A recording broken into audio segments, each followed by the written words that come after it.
이번 시간 강의 벌써 네 번째 시간인데요. 초록도서관에서 실시하는 인문학 강좌 네 번째 강의로 왼쪽 편에 있는 제 책이 세종의 원칙이라는 책인데요. 이 책의 내용을 중심으로 세종대왕 무위의 리더십으로 성군에 오르다 라고 하는 제목으로 강의를 시작하도록 하겠습니다.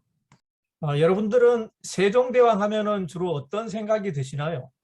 많은 분들이 아마 훈민정음을 가장 먼저 떠올리실 텐데요. 저 역시 마찬가지고요. 대표적인 업적이 훈민정음이기 때문에 훈민정음을 창제했다는 그 사실을 세종대왕 하면은 가장 먼저 떠올리실 텐데요.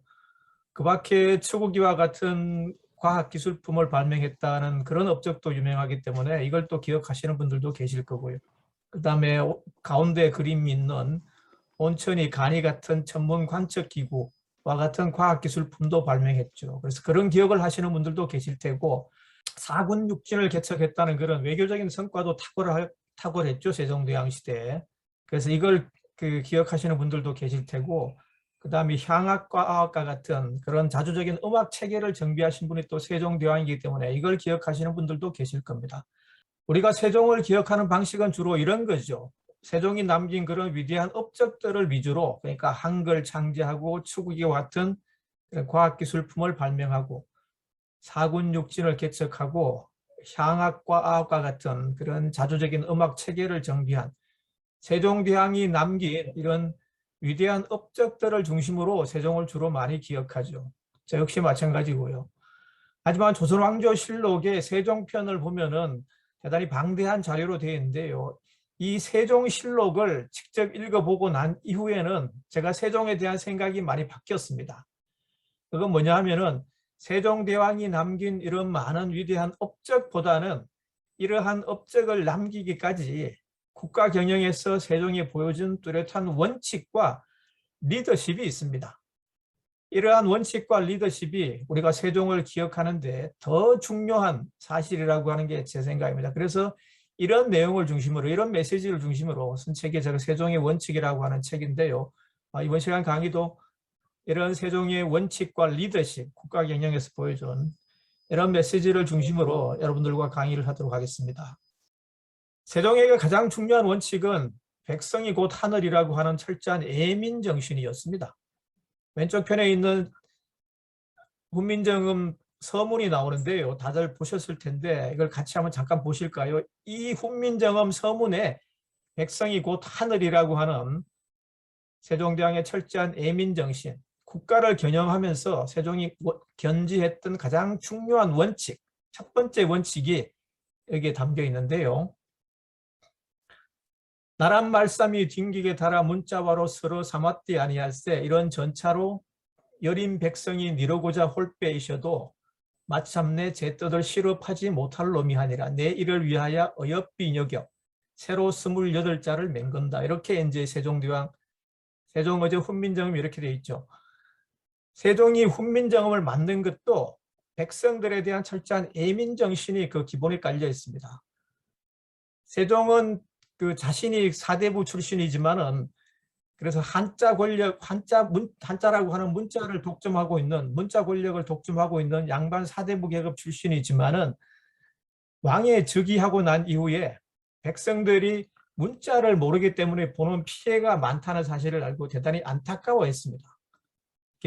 양반 사대부 계급들은 농사를 짓지 않죠. 그래서 생업에 종사하지 않기 때문에 시간이 많죠, 기본적으로. 그래서 한자가 굉장히 어렵기 때문에 시간을 많이 투자해서 배워야 되지 않습니까? 그래서 한자를 배울 충분한 시간과 여건이 됐지만은 일반 백성들의 입장에서는 농사를 지으면서 고된 일을 하면서 이 어려운 한자를 배우기가 한 일이 아니거든요. 상당히 현실적으로 불가능한 일이었죠. 그래서 그렇기 때문에 중국의 문자인 한자를 제대로 배우지 못하기 때문에 그로 인해서 백성들이 많은 피해를 본다고 생각했습니다. 특히 어떤 문제에 주목을 했냐니까 분쟁이 일어났을 때 소송을 하게 되는데 이 소송에서 자신이 어떤 죄를 지었고 거기에 자신이 죄를 지은 사실을 갖다가 기록한 문서를 공초라고 하는데 그 공초에 자신의 죄목이 어떤 거고 구체적으로 어떤 죄를 지어서 자기가 기소가 되었는지 재판을 받는지 그걸 알 수가 없는 거죠. 왜냐하면 전부 다 공초라고 하는 문서 자체가 법률 문서가 전부 한자로 기록되어 있기 때문에 백성들의 입장에서는 그걸 알 수가 없었어요. 그래서 선의의 피해를 보는 그런 일들이 잦았습니다. 그런 보고를 많이 받고 세종이 굉장히 안타까워한 끝에 백성들도 쉽게 배워서 그런 억울한 일을 당하지 않도록 하기 위해서 이 한글을 만드는 겁니다. 그래서 어린 백성이 니르고자 홀빼 있어도 제 뜻을 펴지 못할 놈이 아니라 그래서 내가 훈민정음을 창제한다 이렇게 이제 표현이 되어 있는데 여기에 세종의 철저한 애민정신 가장 큰 원칙인 애민정신이 포함되어 있다고 말씀드릴 수가 있고요. 세종실록 1425년 7월 1일자에 보면은 이런 기록이 있는데요. 세종은 틈이 날 때마다 농사 현장을 직접 찾아다니면서 요즘 말로 민정시찰이라 그러죠. 직접 찾아다니면서 농민들의 삶의 애환을 갖다가 열심히 살폈습니다. 농사를 잘 짓고 있는지, 올해 농사가 잘 되었는지, 아니면 흉년이 들어서 먹고 살기가 힘들어지는지 이런 걸 직접 살피기 위해서 백성들의 삶의 현장을 부지런히 찾아다녔습니다. 특히 삶의 현장을 찾아다니면서 경호 인력을 갖다가 최소한으로 유지를 했습니다. 여기 기록에 보면은 그날 당지 건물을 서는 호위군관 1명만 거느렸으며 임금이 서는 붉은 양산과 부채도 쓰지 않았다 그랬죠. 그래서 단촐한 차림으로 민정시찰을 자주 나섰는데 그 목적이 백성들의 삶을 자신의 눈으로 직접 살피고 그리고 농사가 잘못되었으면 왜 잘못되었는지에 대한 이유를 갖다가 농민들에게 물어보고 그 직접 들은 그 얘기들을 조정 신료들에게 얘기를 해주고 이러이러한 점이 그 백성들을 괴롭히고 있으니까 힘들게 하니까 신료들이 잘 살펴서 농사가 향후로는 농사가 잘 될 수 있도록 지도를 해주시오, 리더십을 발휘해 주시오 하고 하는 정책 결정에 참고하기 위해서 이런 민정시찰을 자주 다녔습니다. 그리고 세종실록 1444년 7월 25일자 보면은 세종대왕의 리더십의 전형과 그리고 국가를 경영하는데 세종이 가장 크게 삼았던 원칙이 잘 나타나 있는데요. 나라는 백성을 근본으로 삼고 백성은 먹을 것으로 하늘을 삼는다. 농사 짓는 일은 먹고 입는 것들의 근원이니 임금이 우선적으로 힘쓰는 것이 마땅하다. 위에 있는 사람이 지도자들이죠. 성심으로 지도하고 이끌지 않는다면 이게 이제 리더십을 말. 지배계층들이 지배층에 있는 사람들이 임금 자신을 포함해서 그런 양반 사대부 계급들이 성심으로 지도하고 이끌지 않는다면 리더십을 제대로 발휘하지 않는다면 이런 뜻이에요. 어떻게 백성들로 하여금 부지런히 농사에 전념하기를 바랍니다. 그래서 세종이 자신의 리더십의 목적, 원천을 어디에 두고 있냐면은 백성들의 삶의 질을 개선하기 위해서 거기에 가장 큰 초점을 맞추고 국가를 경영하고 리더십의 원천을 삼았다는 게 이 실록의 기록에서 우리가 알 수가 있습니다.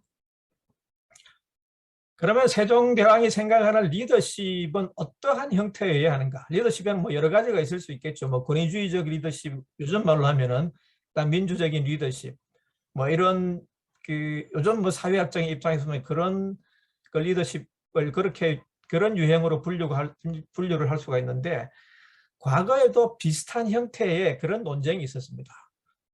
세종실록 1419년 1월 11일자에 보면요. 세종이 1418년 8월 11일 날 그 즉위를 했기 때문에 그 이듬해 1월 달이죠. 즉위한 지 얼마 안 된 시점인데 이때 허조라고 하는 사람과 김점이라고 하는 신하인데요. 이 두 사람이 임금의 리더십은 과연 어떠한 것이 바람직한가? 라고 하는 주제를 두고 논쟁을 벌이는 장면이 나옵니다. 조선왕조 실록을 읽다 보면요. 이런 부분들이 가장 의미 있고 가장 생생한 현장 기록입니다. 그래서 조선왕조 실록이 유네스코 문화유산으로 지정된 것도 바로 이렇게 현장을 그대로 하나의 가감 없이 있는 사실을 그대로 기록한 문헌이기 때문에 역사적인 문헌으로서 굉장히 가치가 높습니다. 특히 제가 지금부터 소개해드리는 이 허조와 김점의 리더십 논쟁, 이 부분이 저로서는 조선왕조 실록 가운데 세종실록 중에서 가장 유심히 봐야 될 그런 부분이라고 생각합니다. 왜냐하면 여기에 세종이 앞으로 자신이 어떻게 조선 왕조를 이끌어 갈 것인지에 대한 자신의 철학이 잘 나타나 있기 때문입니다. 자, 이 논쟁의 기록 자체가 워낙 길기 때문에 제가 그 요약해서 여러분들에게 잠깐 소개해 드리는데요. 제일 먼저 머리 기사는 이렇게 되어 있습니다. 서문은 이렇게 되어 있습니다. 편전에서 정사를 보고 술상을 마련하여 6순배를 나누고 파하였다. 편전은 임금의 집무실이죠. 그래서 정사, 업무를 끝내고 술상을 마련했다 그랬죠. 그러니까 업무를 끝내고 임금도 그냥 그 일만 하는 게 아니라 신하들과 이제 술잔도 기울이면서 자연스럽게 그렇게 이제 분위기를 마련해서 신하들의 이제 속에 있는 얘기를 갖다가 들어보는 그런 시간들을 자주 마련했습니다. 그래서 기실록에 보면 그런 기록들이 많이 있는데요. 이 기록도 그 중에 하나인데요. 6순배를 툭 나누고 파였다. 6순배라고 하는 거 술잔을 갖다가 이제 주거니 받거니 하면서 이제 6잔을 돌렸다는 거죠. 그러면은 소주 6잔 정도라 그러면 굉장히 좀 얼거리하게 취하는 그런 정도가 되겠죠. 세종이 술을 뭐 크게 잘 마시지는 않았거든요. 그 실록의 기록에 보면은 양녕대군에서 충녕대군으로 세자를 교체하지 않습니까? 양녕이 워낙 말썽을 피우니까 그때 충녕이 양녕을 대신해서 세자가 되는데 순서로 보면은 양녕이 첫째지고 그 다음에 두 번째가 효령대군이라고 있는데 순서로 보면은 효령대군에게 이제 세자 지위가 돌아가야 되는데 세종은 그 당시 태종이 굉장히 못마땅하게 별로라고 생각했어요. 쟤는 군주로서 자질이 없다고 생각했는데 그게 실록의 기록에 보면은 태종이 뭐라 그랬냐니까 효령은 내가 무슨 얘기를 해도 그냥 빙긋이 웃기만 하고 특히 술도 한 잔 입에 댈 줄 모른다 그래요. 그러니까 술을 군왕이라 그러면 기본적으로 술도 한 잔씩 먹고 그래야 사신들하고 이렇게 외교적인 이제 사신들하고 이렇게 대화도 자연스럽게 나누고 할 수 있는데 효령은 술을 입에 전혀 대지 않기 때문에 자격 미달이라 뭐 이렇게 판단한다는 그런 기록이 나오는데 거기에 비해서 세종은 양형은 부주불사 그냥 뭐 술을 갖다가 뭐 사양하지 않고 그 엄청나게 말술을 마시는 그런 수준이었고 세종은 그에 비해서 세종은 적당하게 자신의 페이스를 조절하면서 먹을 때는 먹고 마실 때는 마시고 그냥 절제할 때는 절제하는 그런 습관을 가진 사람이 세종이었습니다. 그래서 이때도 아마 같이 이제 술잔을 기울였겠죠. 뭐 다 마시지는 않았겠지만은. 그러니까 술이 얼그리하게 되면 그러니까 그 신하들 입장에서도 어떻게 되겠습니까? 자연스럽게 이제 속에 있는 얘기가 나오겠죠. 자연스럽게. 그래서 이제 리더십에 대해서 자연스럽게 토론 배틀이 벌어져. 요즘 말로 하면 배틀입니다. 토론 배틀입니다. 참찬 김점이 아래기를 참찬이라고 하는 벼슬은 요즘으로 하면은 국무조정실장, 국무총리실에 이제 총리가 있고 이제 국무조정실장이 행정 업무를 총괄하는 국무조정실장이라는 자리가 있죠. 그 품계로 보면은 장관급입니다. 굉장히 높은 지위에 있는.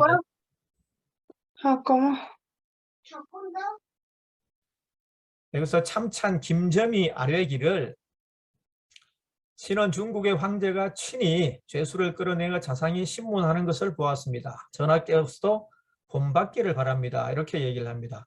그러니까 김점이라는 사람이 북경 베이징에 중국 황제를 보러 가는 사신으로 갔다가 그때 중국의 황제가 죄수를 끌어내서 직접 신문하는 것을 본 모양입니다. 그래서 그 장면을 예로 들면서 세종에게도 전하께서도 이렇게 직접 국정을 잘 챙기셔야 된다고 하는 리더십을 갖다가 주문을 하는데 이런 리더십을 한마디로 하면은 만기칠남형 리더십이라고 하겠죠.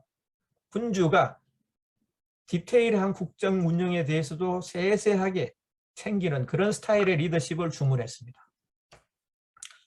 이에 비해서 예조 판서 허조는 아래기를 그렇지 않습니다. 관을 두어 직무를 분담시킴으로써 각기 맡은 바가 있사온데 만약 임금이 친히 죄수를 결제하고 대소를 가리지 않는다면 관을 두어 무엇하오리까 이렇게 대답합니다.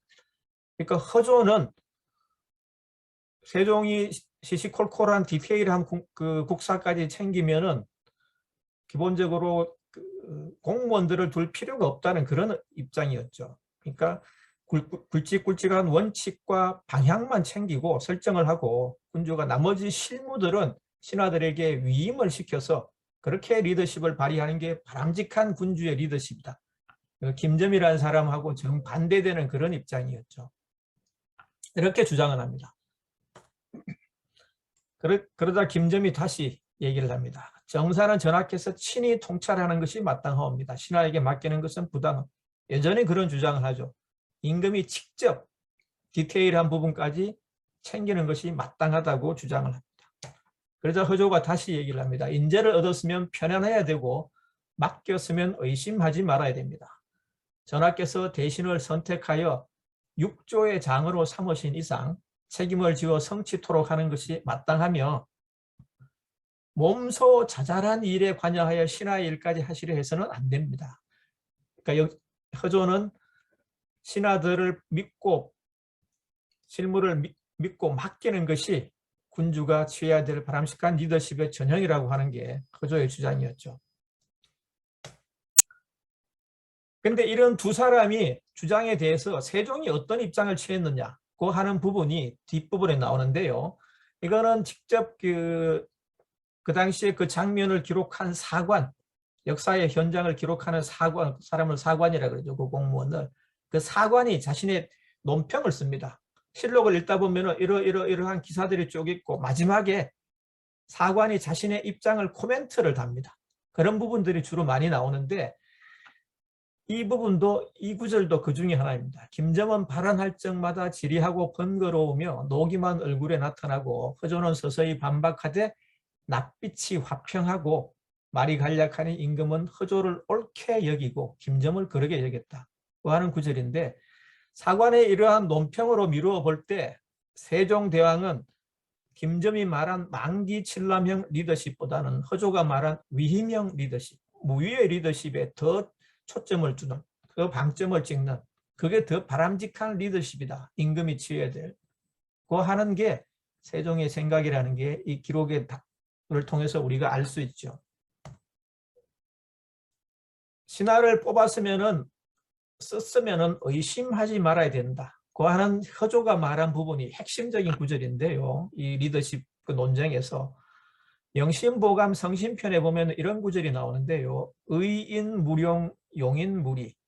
사람을 의심하면은 물용 쓰지 말고 용인무리 한번 썼으면 의심하지 마라 고 하는 뜻인데요. 이 명신보감에 나오는 이 구절이 그 왼쪽 편에 나오는 그림이 이 삼국지에 나오는 조조인데 조조가 취했던 인재관이기도 합니다. 그리고 현대 경영인들 중에서는 삼성의 창업주인 고 이병철 회장이 있죠. 이 이병철 회장의 인재 비망록, 인사 비망록에 보면은 네 번째인가 세 번째 줄에 이 구절이 적혀 있다고 합니다. 제가 직접 보지는 못했지만 이병철 회장의 자서전을 보니까 이런 구절이 있더라고요. 의인무룡 용인무리. 의심하면은 사람을 쓰지 말고 사람을 한번 썼으면은 의심하지 마라. 그래서 인재를 가장 중요하게 한다는 인재 경영이라고 하는데 삼성의 경영을 이런 창업자 이병철의 그래 인재관을 통해서도 드러납니다. 이것이 바로 무위의 리더십의 전형적인 메시지라고 볼 수가 있고 세종이 취한 리더십의 원칙도 바로 이것이었습니다. 허조가 주장했고 그 허조의 주장을 세종도 자신의 원칙으로 삼았던 것이죠. 그래서 그런 원칙을 바탕으로 세종이 성군에 올랐다고 하는 게 제가 책에서 말씀드리는 메시지입니다. 첫 번째 시간부터 세 번째 시간까지 노자와 장자 강의를 했는데요. 이 노자와 장자가 말하는 무위라고 하는 게 세종이 군주로서 그런 무위의 리더십을 가장 잘 발휘해서 위대한 군주가 되었다고 하는 게 제가 지난 시간에 말씀드렸는데요. 다시 한번 장자와 도덕경에 나오는 무위의 리더십의 중요성을 어떻게 표현하고 있는지 한번 보도록 하겠습니다. 장자에 보면은 무위야 즉 임사자 책의 무위의 리더십이 왜 중요하냐 하면은 임사자라고 하면은 실무자, 일을 맡은 실무자죠. 그 실무자들이 책임감을 가진다. 위에 있는 사람이 시시콜콜 이거 해라 저거 해라 만기칠남형으로 다 디테일하게 간섭하면은 일을 꼼꼼하게 챙길 수 있을지는 모르지만은 그러면은 사람들 일을 맡는 입장에 있는 실무자 입장에서는 굉장히 부담스럽죠. 아, 상사가 내가 이렇게 하면 또 어떻게 또 얘기를 할지 모르니까. 그래서 편안하게 믿고 맡길 때 실무자들이 책임감을 가지고 그 일에 헌신적으로 일을 한다고 하는 뜻이죠. 아까 허조가 말한 것도 바로 그 이런 의미였죠. 그리고 노자의 도덕경에 보면요, 무의, 무불이, 무의로 하면은 하지 못할 것이 없다고 하는 구절이 나오는데, 이것도 리더의 무의의 리더십을 강조하고 있는 그런 구절이라고 할 수 있고요. 그리고 법령, 자창, 도적, 다유. 법령이 지나치게 많으면 오히려 도적이 많아진다고 하는 도덕경에 나오는 구절인데, 이것도 무의의 리더십이 유의한 그런 인위적인 리더십보다 더 중요하다고 하는 게 그 노자의 생각인데, 이게 도덕경에 나오는 구절이고요. 위에 있는 그림에 보면 오른쪽 편에 이렇게 허리가 굽은 사람이 한 사람 나오죠. 이 사람이 아까 토론 배틀에서 우위의 리더십, 위임형 리더십을 주장한 허조라는 사람입니다. 허조가 실제로 이렇게 생겼대요. 제가 직접 보지는 않았지만은 실록의 기록을 통해서 보면 이렇게 꼽사등이었다 그럽니다. 장애인이었죠, 그러니까. 근데 이 사람이 성격도 굉장히 강직하고 원칙주의자였기 때문에 세종이 굉장히 좋아했습니다. 세종 앞에서 바른말, 입 바른 소리를 잘했다 그래요. 그래서 다른 사람들이 다 전하 옳습니다 그러고 할 때 자신은 소수 의견을 갖다 이러하니까 그렇게 해서는 안 된다 그러면서 자신의 소신을 굽히지 않고, 그러면 임금 입장에서 굉장히 피곤할 텐데 이런 스타일의 신하가 있으면은. 그렇지만 세종은 이런 사람을 굉장히 중용했습니다. 끝까지. 그래서 이 허조가 죽으면서 남긴 유명한 말이 있는데요. 이런 말을 남겼습니다. 유언이죠. 그러니까 임금은 내가 간하면 들어주셨다. 나는 국가의 일을 내 책임으로 여기며 살았다. 나는 행복하게 눈을 감는다. 그 당시 이 좌의정 벼슬에 올라서 좌의정 벼슬 상태에서 재임하면서 이렇게 죽었는데, 어느 공무원이 요즘 말하면 그죠, 국가 공무원이 자신이 죽으면서 내가 행복하게 눈을 감는다. 그걸 유언으로 남기기가 참 쉽지 않을 텐데요. 조선시대 왕조 시절에 관료가, 공무원이, 고위공직자가 죽으면서 이런 유언을 남겼다는 사실 자체가 굉장히 저는 큰 의미가 있다고 봅니다. 공무원 허조가 이런 그 유언을 남길 수 있었던 게 왜냐? 왜 그러냐? 바로 세종의 리더십 때문에. 정말 사람을 감동시키는 그런 세종의 리더십. 큰 방향의 틀과 원칙만 정하고 나머지 실무들은 신하들을 믿고 맡기는 그런 세종의 정군형 리더십 때문에 신하들이 자신의 일을, 국가의 일을 내 책임으로 여기며 살았다 그랬죠. 아까 장자 편에 그렇게 나왔죠. 무의야 즉 임사자 책의라고 그랬죠. 리더가 무의해야 밑에서 일을 맡은 실무자가 책임감을 가진다 그랬는데, 바로 이 서조가 말한 이 말에 장자의 그 무의의 리더십의 메시지가 가장 잘 표현되어 있다고 하는 게 제 생각입니다. 우리가 세종시대 하면은 잘 알려진 그 재상들이, 그 신하들이, 대표적인 신하들이 세 사람 있죠. 하나는 사람은 영의정을 지낸 황희정성이고요. 그 다음에 과학기술품 발명한 유명한 그 장영실이죠. 그 다음에 사군육직 개청하는데 주역의 한 사람인 김종서 장군 있죠. 이 세 사람이 세종시대를 빛낸 그런 대단히 혁혁한 공을 세운 세 사람의 신하들인데, 이 세 사람의 신하들이 어떻게 해서 탄생했느냐, 어떻게 이 사람들의 위대한 업적을 남길 수 있습니까? 바로 세종의 리더십. 세종의 무위의 리더십이 배출한 명신들이 바로 황희였고 장영실이었고 김종서였습니다. 황희는 국정 운영을 총괄했습니다. 세종은 국정 운영에 관한 방침과 틀, 원칙만 정하고 굵직굵직한 원칙만 정, 그리고 나머지 실무는 전부 황희에게, 황희의 의견대로 하라, 황희의 뜻대로 하라, 황희의 말을 쫓아서 시행하라. 이런 구절들이 세종실록에 무수히 많이 등장합니다. 그만큼 황희를 신뢰하고, 뭐라 그랬죠? 의인무룡, 용인무리. 의심이 나면 쓰지 말고 한번 썼으면은 용인물이 의심하지 마라 그랬죠.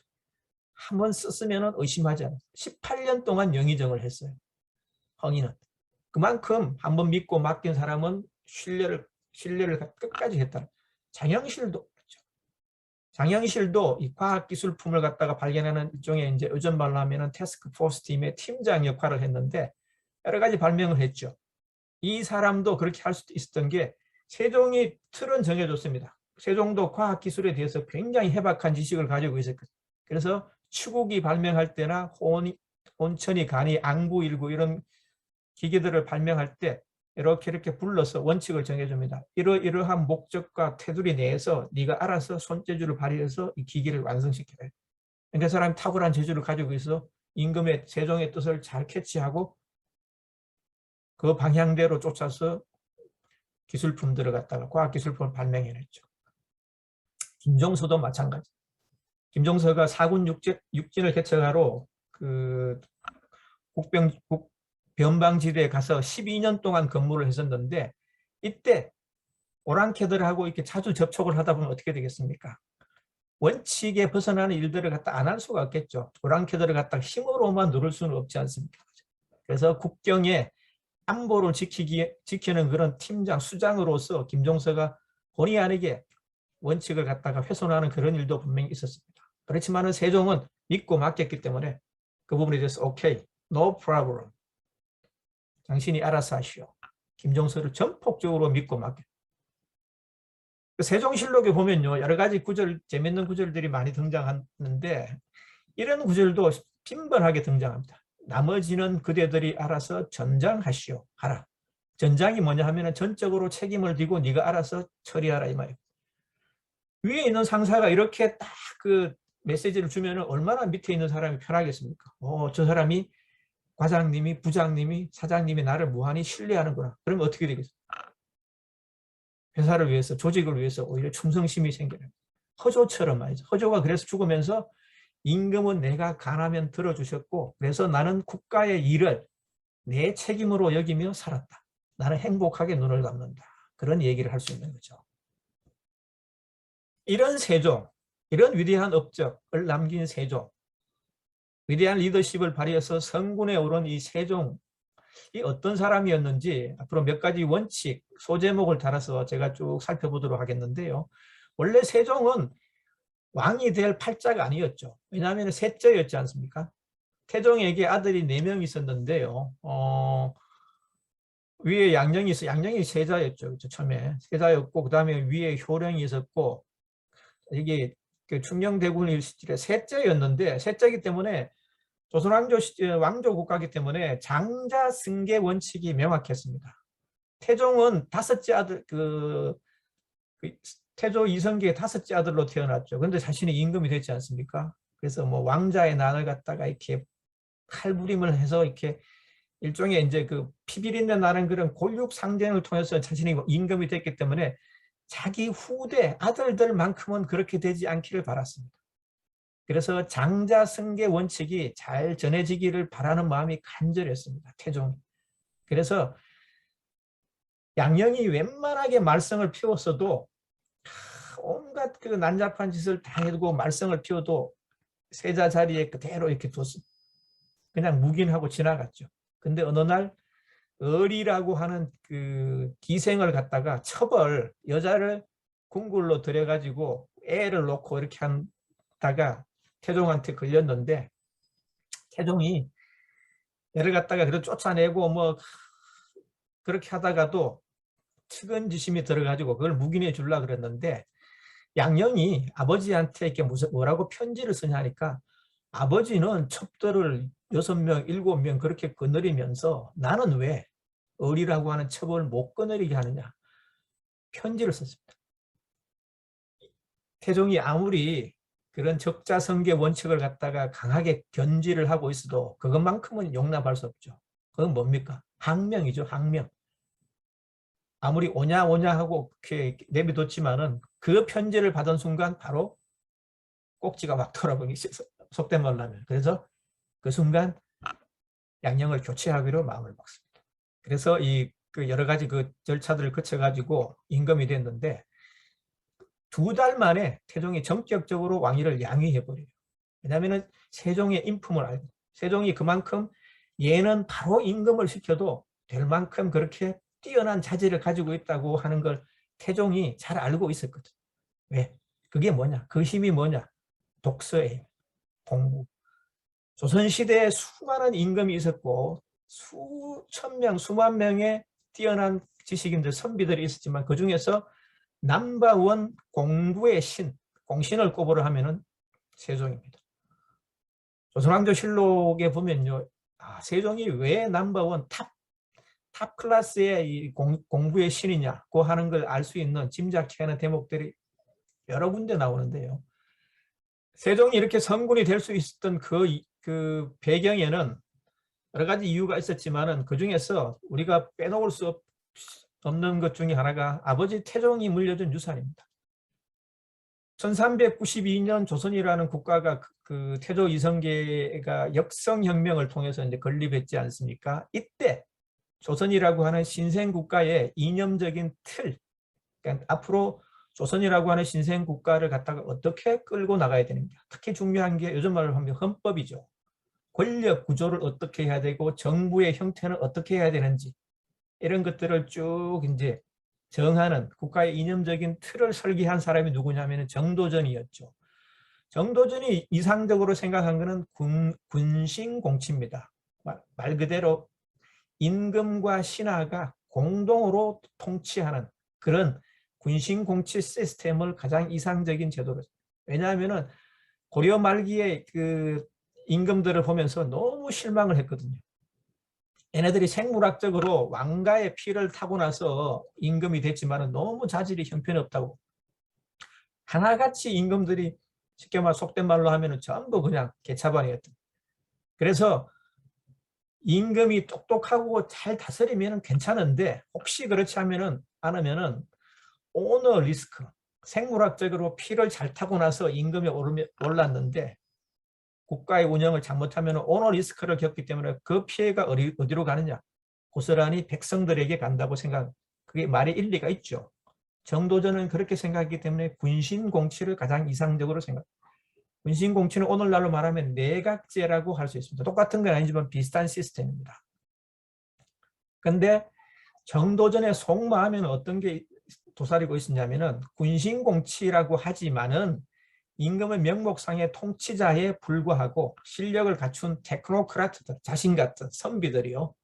공부 많이 하고 똑똑한 실력 있는 그런 선비들이 국가를 이끌어가는 신권 국가를 내심 꿈꾸었습니다. 그래서 만약에 태종 이방원이 임금이 되지 않았으면 이런 정도전이 꿈꾸는 형태로 조선이 쭉 갔다 그러면은 아마 조선이 얼마 못 가서 멸망했을 것이라고 하는 게 제 생각이에요. 신생국가는 그렇게 되면 안 되거든요. 힘이 있어야 돼요. 정도전이 생각하는 대로 이렇게 쭉 흘러갔으면은 대단히 불행한 결과가 초래되어서 역사에는 가정이 없다고 하지만은 저는 그렇게 생각합니다. 이걸 바로잡은 사람이 누구냐면 바로 태종입니다. 태종은 우리가 예전에 했던 용의 눈물 드라마 같은 게 있죠. 그 태조 이성계가 역성혁명을 해서 쭉 초기에 이제 조선왕조 시대를 갖다 쭉 보여주는 그 용의 눈물이라고 하는 유명한 대하 드라마가 있었죠. 그런 드라마에 보면은 태종이 주로 무인으로 나오죠. 무인. 뭐 정몽주를 갖다가 선주께서 뭐 철퇴로 뭐 때려 죽이고 뭐 이런 장면들이 있지 않습니까? 그래서 태종 이방원 하면은 무시무시한 무인으로 이렇게 우리가 생각하기 쉬운데 그거는 잘못된 생각. 그렇지 않습니다. 이 사람 태종 이방원은 이성계 아들 중에서 유일하게 고려 말에 유일하게 문과 과거에 급제한 사람. 그만큼 실력이 뛰어나 공부 열심히 성리학 공부에 대단히 조예가 깊은 사람이었습니다. 그래서 정도전이 말하는 이러한 군신공치 시스템의 허점, 맹점, 약점을 정확하게 간파를 했던 거죠. 그래서 그렇게 해서는 안 된다고 생각하고 거꾸로 생각합니다. 조선왕조를 튼튼하게 유지시키려 그러면 유지 발전시키려 그러면 왕권 강화를 통한 중앙집권식 통치체제가 조선 신생국가 조선의 가장 이상적인 모델이에요. 저도 그렇게 생각한다 그랬지만 태종도 그렇게 그래서 두 사람이 사이에 이렇게 나름대로 이제 이데올로기 통치 구조를 어떻게 해야 되느냐, 국가 시스템. 이걸 가지고 두 사람이 이제 붙었던 거죠. 근데 승자는 태종이었습니다. 원래 좀 환경 자체는 그 객관적인 환경은 정도전에 굉장히 유리했습니다. 왜냐하면 태조 이성계가 정도전을 전폭적으로 신뢰를 했거든요. 힘을 팍팍 실어줬고. 그리고 이 왕비도 그 당시에 이 정도전과 같은 그 라인에 섰죠. 근데 태종 이방원이 왕자의 난을 일으켜서 어린 그 동생을 갖다가 이 세자로 그 옹립하려고 하니까 자신이 위기감을 느끼고 칼을 빼들고 정도전을 제거하고 왕자들을 갖다 다 죽이고 자신이 직접 이제 그 당시에는 뭐 7차 왕자에 나에서는 자신이 직접 왕이 된 건 아니죠. 둘째 형님이 그 방과라고 하는 형님인데 그 사람은 2대 왕으로 옹립을 하죠. 그 사람이 그래서 정종입니다. 근데 그는 실무적인 뭐 실제로 그 실권이 없는 그런 형식상에 불과한 그런 임금이었죠. 그러다 곧바로 1년 조금 지나서 자신이 직접 2차 왕자의 난을 평정하고 난 이후에 직접 왕위에 오르죠. 그래서 그렇게 왕위에 오른 사람이 태종입니다. 그래서 태종이 세종이 성군이 될 수 있는 그런 기반을 닦았는데요. 악역을 자처했습니다. 악역을 어떻게 자처했냐니까 민씨 형제들, 외척 세력들, 기본적으로 임금이 권력 구조가 튼튼하려 그러면은 외척들이 발호하면 안 된다고 생각했죠. 그래서 그러면 휘둘린다고 생각했기 때문에 원경하고 민씨가 남동생들이 4명이 있었는데요. 민씨 형제, 민무구라는 사람부터 해가지고 민무질, 민무율 뭐 이런 형제들이 4명이 있었는데 얘네들을 갖다가 싹 그냥 다 제주도에 귀양 보냈다가 다 죽여버리죠. 사살을 시킵니다. 어떤 명분을 삼았냐면은 양위 파동을 일으킵니다. 태종이. 내가 오늘부로 양영에게 왕위를 물려주고자 한다고 발표하니까 신하들은 땅에 엎드려 가지고 전하 아니되옵니다 하는데 민씨 형제들은 그때 속으로 쾌재를 부르고 있었죠. 그래서 그때 태종 이방원이 유심히 보고 있다가 쟤들 안 되겠다 그러고 이제 그리고 선의를 철회합니다. 내가 잘못 생각했다. 임금 물려준다고 하는 거 취소. 그렇게 하고 이제 선의를 취소합니다. 그러자 민씨 형제들은 이게 뭐냐 그러면서 굉장히 불쾌한 그 낯빛이. 그래서 그걸 간파를 하고 그걸 빌미로 삼아서 태종 이방원이 니네들이 영모의 마음을 품고 있구나. 그래서 다 사살을 시켜 죽여버려. 세자 양령이 어린 시절에 이제 외삼촌이죠. 그러니까 외삼촌 집에서 컸거든요. 그러니까 외삼촌들은 굉장히 가까웠습니다. 그러면은 세자 양령이 임금이 오르면은 얘네들이 외삼촌들에게 휘둘릴 가능성이 굉장히 높았죠. 그래서 외척 세력이 발호하는 걸 볼 수 없다 그래서 싹 제거를 해요. 그리고 세종의 장인이 시몬이라는 사람이 있는데 소원항우 심씨의 아버지죠. 그러니까 시몬인데 이 사람도 제거를 합니다. 그 사람은 별다른 일도 없었는데 그냥 정치적으로 희생양을 삼은 거예요. 그래서 제거를 해버립니다. 그래서 이렇게 악역을 찾죠. 세종을 성군으로 만들기 위해서 정치적인 환경을 깨끗하게 이제 기반을 닦았던 것이죠. 그리고 또 한 가지 통치 구조를 개편하는데요. 왕권 강화를 위해서. 초기에 그 정도전이 만든 시스템은 의정부 서사제였습니다. 의정부 서사제라고 하는 건 뭐냐 하면은 영의정, 좌의정, 우의정으로 있는 3정성이 있거든요. 재상들이 6조, 2조, 예조, 형방 뭐 이런 6조가 있죠. 6조에서 올라오는 여러 가지 결제 문서들이 한번 스크린을 합니다. 재상들이. 그러고 나서 최종적으로 임금에게 형식적으로 보고합니다. 임금은 위에서 그냥 결제만 하는 거죠. 그 실권이 어디로 가느냐 하면은 임금에게 있는 게 아니라 신하들에게, 재상들에게 쏠리는 거예요. 영의정, 좌의정, 우의정. 그런데 이거를 갖다가 없애고 6조 직계제, 재상들을 거치지 않고 6조의 장관들이, 판서들이 직접 임금에게 보고하는 그런 시스템으로 개편해요. 그러면 의정부 서사제에서 있던 그런 정성들의 입김을 약화시키는 거예요. 권력을 갖다가 임금에게로 갖다가 초점을 이동시키는 거죠. 그래서 왕권 강화를 위해서 이렇게 통치 구조를 개편해요. 악역을 자처하고 왕권 강화를 위해서 통치 구조를 개편함으로써 세종이 마음껏 자신의 꿈을 실현할 수 있도록 그런 정치적 기반을 닦았던 사람이 바로 태종이었던 것이죠. 태종실록 1418년 7월 5일자에 보면요. 이때 그 양형으로부터 충녕에게 세자를 갖다가 이제 물려준, 세자를 교체하고 난 이후에 얼마 되지 않은 시점입니다. 한 달 지난 시점인데, 이때 보면은 그 태종실록에 보면 이런 기사가 있습니다. 여기에 아버지 태종의 진심이 묻어나 있습니다. 아들아, 너는 악역은 내가 다 담당할 테니까 너는 꽃길만 걸어라 고 하는 아버지 태종의 이방원의 진심이 여기에 묻어나 있습니다. 한번 보시죠. 토목의 역사는 백성을 괴롭히는 중사이므로 백성들이 심히 괴롭게 여기는데 속히 영조하려는 까닭은 다름이 아니라 요컨대 소민을 부리는 책임을 나 자신이 당하게 하고 세자가 즉위한 뒤에는 비록 권토, 촌목의 역사라도 백성들에게 더하지 못하게 하여 깊이 민심을 얻게 하려는 것이다. 토목공사하면 백성들이 고달프죠. 힘들죠. 그래서 싫어하죠. 민심이 이반될 걸 우려해서 토목공사를 갖다가 세자가 충녕이 왕위에 오르기 전에 미리 이런 일들을 자기가 다 하겠다고. 실제로 그렇게 했어요. 그러고 나서 8월 한 달 뒤에 8월 11일 날 세종에게 임금 자리를 물려줍니다. 전격적으로. 세종은 아까 말씀드린 대로 셋째로 태어났기 때문에 왕이 될 운명을 타고나지 않았습니다. 그런데 공부의 힘으로 자신의 운명을 바꿨습니다. 태종이 충녕에게 뭐라 그랬냐 하니까 이런 얘기를 했습니다. 실록에 보면 이런 기록이 있는데, 너는 할 일이 없으니 그냥 적당하게 인생을 즐기면서 살아라. 똑같은 그대로 나와요. 왜 이렇게 얘기를 했냐? 그 당시에 국본이라고 하는 그 세자는 양령이었기 때문에 만약에 충령이 똑똑하기 때문에 자꾸 정치적인 문제에 개입하기 시작하면은 이게 그 조정의 여론이 분열될 수가 있겠죠. 그렇기 때문에 일체 정치적인 행위를 못하게 법률적으로도 그렇게 금지가 돼 있어요. 충령이 공부를 열심히 한다는 소리가 자꾸 궁궐내에 들리니까 그것도 굉장히 못마땅해 했습니다. 태종 입장에서. 왜냐하면 공부를 너무 열심히 하면은 너무 똑똑해지니까 이렇게 그 조정의 여론이 자꾸 바뀔 수 있으니까. 그래서 심지어는 야간 독서 금지령을 내립니다.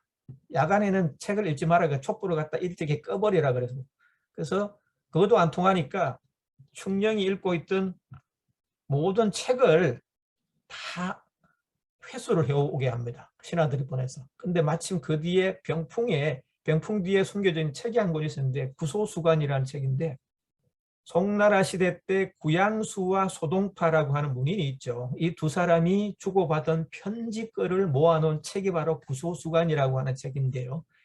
이 책이 마침 병풍 뒤에 하나 숨겨져 있었는데 이 책을 세종이 1100번 읽었다고 합니다. 뭐 읽을 책이 없으니까 계속 반복해서 보다 보니까 그렇게 많이 읽었겠죠. 이게 이제 이경익이 쓴 열려실기술에 이런 기록이 있는데요. 그리고 세종이 직접 왕위에 즉위하고 난 이후에 통감강목이라고 하는 책인데 역사책입니다. 이 책을 나는 이 통감강목을 많게는 30번을 반복해서 읽었고 적게는 20번 반복해서 읽었다고 하는 구절을 나오는데, 저로 공부의 힘을 기르는 공신이 된 비결의 첫 번째는 바로 반복 독서였습니다. 그래서 양령이 워낙 말썽을 피우니까 아까 뭐라 그랬죠? 을이라고 하는 첩과 사귀는데 태종이 자꾸 못하게 하니까 아버지는 첩을 열을 거느리면서 나는 왜 못하게 하느냐. 항명성 편지를 쓰니까 그때 양령을 교체하기로 한다 그랬죠. 그래서 양령을 세자 자리에서 축출을 하고 새로운 세자를 옹립을 하는데, 원래 그 신하들 사이에서는 장자승계 원칙에 따라 가지고 양령의 아들, 원칙적으로 양령의 아들이 승계하는 게 맞죠. 근데 양령의 아들이 나이가 그때 몇 살이냐, 5살. 신하들 입장에서는 5살짜리를 저거 앉혀가지고 신생국가가 제대로 되겠느냐고 하는 비관론이 많았습니다. 그래서 신하들 사이에서는 현자론, 실록의 기록에 보면은 택현하십시오 이렇게 합니다. 현자는 어질 현자, 택하라. 태종에게 자꾸 그런 얘기, 택현하십시오, 택현하십시오 이런 구절들이 나오는데 그게 바로 현자론, 현명한 사람을 뽑으라고 하는 게 이제 신하들의 중론이었습니다. 그 현자 이름을 갖다가 얘기는 안 해요, 직접적으로. 왜냐하면 혹시 이게 뭘 어떻게 될지 모르니까 그 충녕편을 공공연히 들다가는 나중에 혹시 정치적인 상황이 어떻게 변할지 모르니까 직접 이름은 거론 안 해, 신하들 입장에서는. 그래서 태종이 직접 어쩔 수 없이 이제 충녕을 자기 세자로 이제 옹립을 합니다. 아까 그랬죠. 효령이 그 다음 순번이었지만 태종이 쟤는 술도 한 잔 못 마시고 그냥 부끄러움이 많아가지고 쟤는 운주에 자질이 안 된다 그래서 걔는 건너뛰고, 그래서 자연스럽게 세종에게 순번이 온 것이죠. 그게 뭐 신하들 사이에서 그런 택현, 현자론이 우세하게 된 그 요인을 살펴보는 게 중요합니다.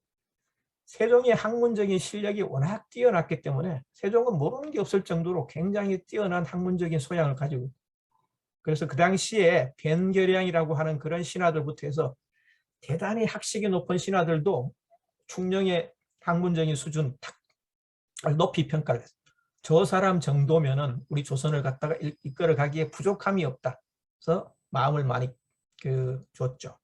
그래서 결국 그런 조정의 여론 만들게 된 게 공부의 힘, 독서를 통해서 닦은 실력으로 자신의 운명을 바꾼 사람이 바로 세종입니다. 세종이 한 공부의 원칙은 여러 가지가 몇 가지가 있는데요. 그래서 간단하게 제가 이제 그 부분을 살펴보도록 하는데요. 철학이 가장 중요하다고 봤습니다. 지금도 그렇죠. 인문학이라 그러면 철학, 문사치레, 문학, 뭐 역사 철학이라 그러지만 건물을 지을 때 뼈대가 가장 중요한 것처럼 학문의 기초를 닦기 위해서는 철학이 가장 중요합니다. 그래서 기본적인 우주 만물의 기본적인 질서, 원리 이런 것들을 깨우치고 난 이후에 다른 공부를 해야 기초가 안 흔들리게 됩니다.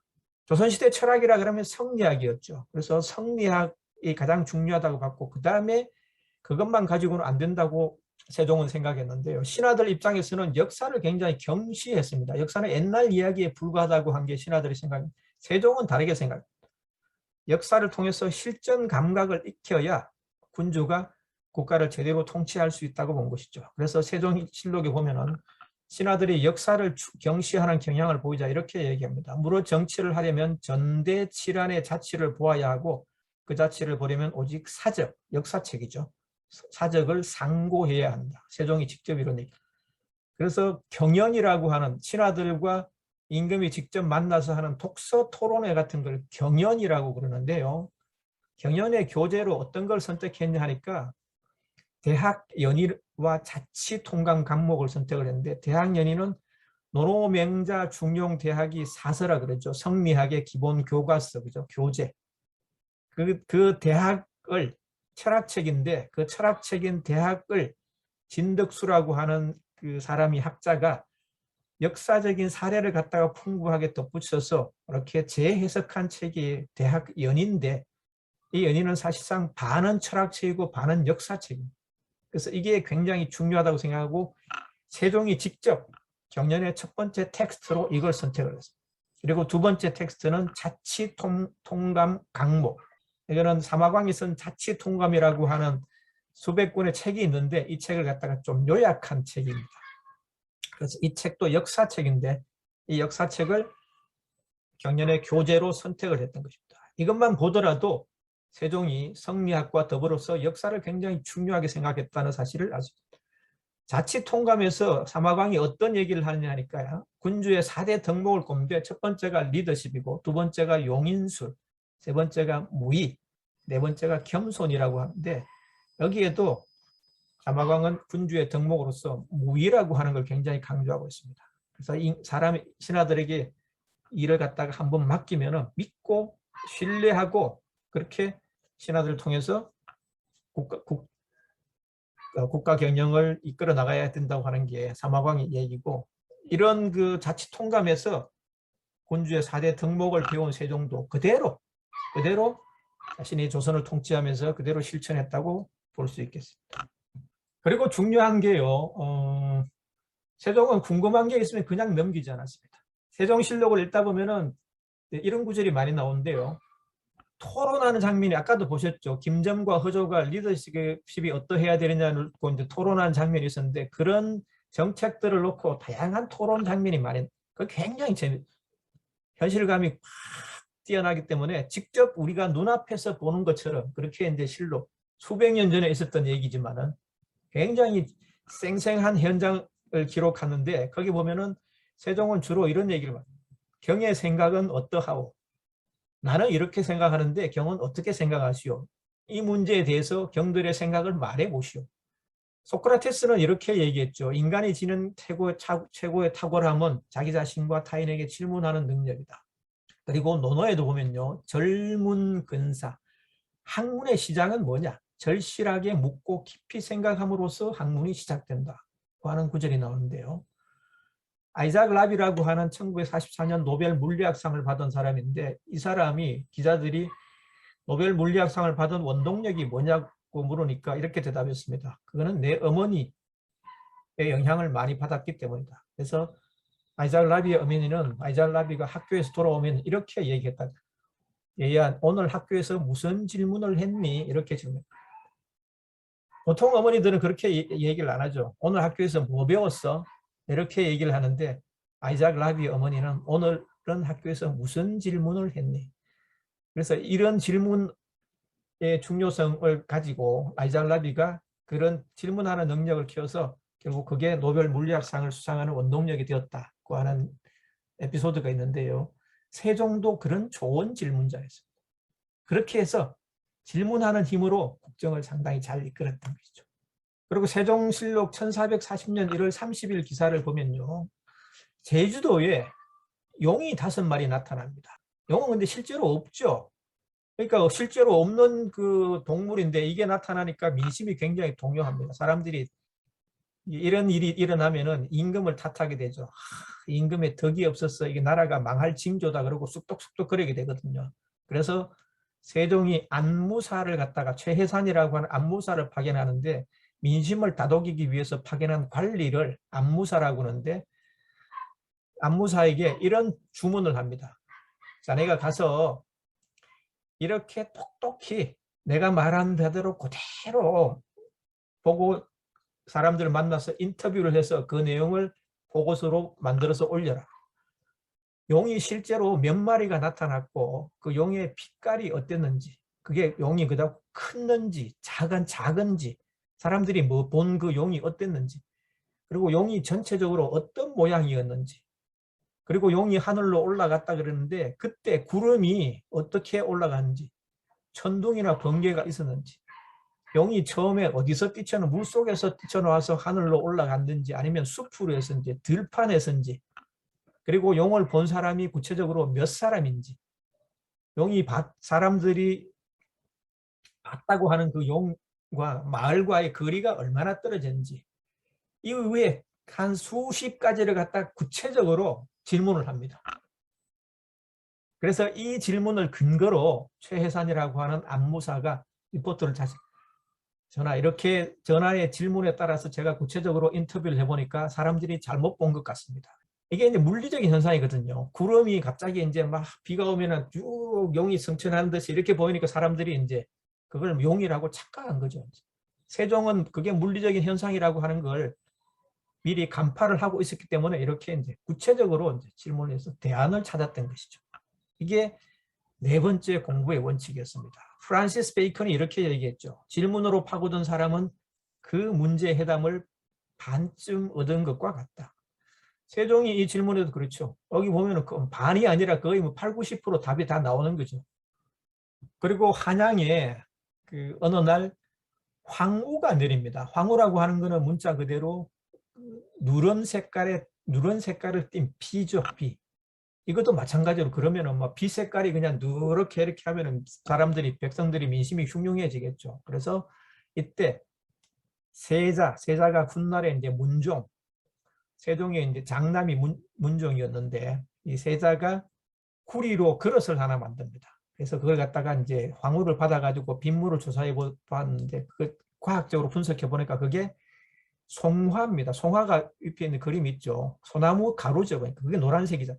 그게 이제 멀리 날아가다 보니까 빗물에 섞여가지고 비가 내리니까 그게 이제 색깔이 누렇게 됐다는 거죠. 그게 실제로 과학적으로 측정. 이런 과학적인 마인드를 가지고 세종이 국가를 다스렸고 그 피를 이어받아서 문종이라고 하는 세자도 대단히 과학적으로 치밀한 사고를 했다. 근데 아깝게도 그 임금에 즉위하고 나서 몇 년 안 있다가 죽어버려서 단명을 했어요. 그러고 나서 단종, 세조로 이어지는 불행한 역사가 이어지는데 문종이 조금 체력이 좋아서 건강이 좋아서 올해 세종이 31년 6개월 그 국가를 다스렸거든요. 재위를 했거든요. 문종이 그 아버지 반만 그렇게 조선의 왕으로 재임을 했다 그래도 조선이 굉장히 틀려졌다는 게 제 생각인데 안타깝게도 그렇게 단명을 했습니다. 그래서 그런 불행한 역사가 좀 시작된 부분이 있고요. 이렇게 세종은 과학적인 사고력을 키우기 위해서 치밀하게 이렇게 사고를 했다는 게 공부의 5번째 원칙이었고요. 그 다음에 신하들을 리드하기 위해서 솔선수범했습니다. 국조보감이라고 하는 책을 보면은 진선 때도 책을 손에서 놓지 않았다. 진선은 임금이 밥 먹는 걸 진선이라 그래요. 밥 먹을 때도 그냥 옆에 책 놓고 봤다는 거죠. 좀 징글징글하죠. 일반 사람들 입장에서 보면. 그리고 왕비의 침실에 침소에 들어서도 책을 손에서 놓지 않았다. 그 하는 대목도는. 그러면 뭐 왕비 입장에서 보면 좀 별로 뭐 재미없는 신랑이죠. 그러니까. 그렇지만은 뭐 공부를 워낙 열심히 했다는 거겠죠. 재위 기간 동안에 31년 6개월 재위했다 그랬죠. 1898번 경연에 참여했습니다. 임금이 경무에 시달리는데 이게 독서 토론을 하는데 그러면 책도 읽어야 되는데 월 평균 따지니까 5회입니다. 주 1회 넘죠. 대단히 공부 열심히 했다는 거죠. 그리고 솔선수범해서 이제 공부를 신하들에게 야 공부 열심히 해 열심히 하는 게 아니라 스스로 공부를 열심히 하는 걸 보임으로써 모범을 보임으로써 신하들이 자연스럽게 따라올 수 있게 했다는 거죠. 엄마 아빠가 아무리 책 읽어라 열심히 해라 이러는 거 100마디에 말하는 것보다도 어떻게 그냥 엄마 아빠가 책 읽고 공부하고 하는 모습 보여주는 게 한 번 보여주는 게 훨씬 더 효과죠. 세종이 그렇게 그 지식 경영의 시스템을 구축했는데요. 여러분들 잘 아시는 지편전도 그렇게 해서 만들어진 거고 그리고 그에 더불어서 사가독서제라는 걸 도입했는데요. 요즘 말로 하면 교수들로 말하면 안식년이라 중앙조정에 나와가지고 일을 하다 보면 아무래도 책 읽을 시간이 없죠. 그래서 1년간 집에 가서 책만 읽어라 이런 겁니다. 처음에는 집에서 책을 읽게 하다가 그 다음에는 집에서 아무래도 책 읽으면 잘 몰두가 안 되니까 진관사라고 하는 그 절에 가서 읽도록 했는데 이걸 사가독서제라고 하는데 우리가 세종시대 때 그 유명한 신하들 보면은 주로 이런 사람들 많이 있죠. 정인지, 신숙주, 서거정, 강희면, 성상문. 이 밖에도 많은 사람들이 있지만 사람들이 대표적으로 지편전 학사 출신이고 사가독서제의 혜택을 봐서 공부를 했던 그런 사람들입니다. 앞서 공부의 원칙에 대해서 살펴봤는데요. 이번 시간에는 세종의 소통의 원칙에 대해서 몇 가지 살펴보도록 하겠는데요. 세종은 취임 일성이 이렇게 되어 있습니다. 그대들의 의견부터 듣겠다. 자, 세종은 조선시대 왕조 국가의 임금인데요. 왕조 시대의 임금의 취임 일성이라 그러면 대부분 다 뭐 이런 게 일상적이겠죠. 짐은 이렇게 짐의 국정 철학은 이러하니까 그대들이 내 의견, 내 생각을 갖다가 잘 쫓아오시오. 이렇게 지시형, 명령형 이런 걸 일반적으로 생각하기 쉬운데 세종은 달랐습니다. 그대들의 의견부터 듣겠다. 신하들 입장에서는 조금 생소하죠, 그죠? 좀 이상하다 이렇게 생각할 수 있겠죠. 청자를 한자로 보면요, 화면에 보이시죠? 이 청자를 한자로 보면 들을 청자인데요. 이 청자를 파자를 해보면요, 어떻게 되어 있냐면은 왼쪽 편에 귀이자 밑에 임금 왕자가 있고 오른쪽 편에는 열십자 그리고 이렇게 눈목자입니다. 이렇게 누워 있지만 밑에가 한일자, 마음심자. 이걸 들을 청자가 가지고 있는 문자적인 의미를 해석하자면 이렇게 되는 겁니다. 임금의 덕목은 큰 귀로 듣고 많은 눈으로 세상을 두루 살펴서 신민의 마음을 하나로 모으는 것, 백성들의 마음을 하나로 모으는 것이라고 하는 게 들을 청자가 가지고 있는 문자적인 의미라고 할 수 있습니다. 이 청자의 의미를 가장 잘 실천한 군주가 바로 세종이었던 것입니다. 왼쪽 편에 세종 그 어진을 보시죠. 귀가 굉장히 크죠.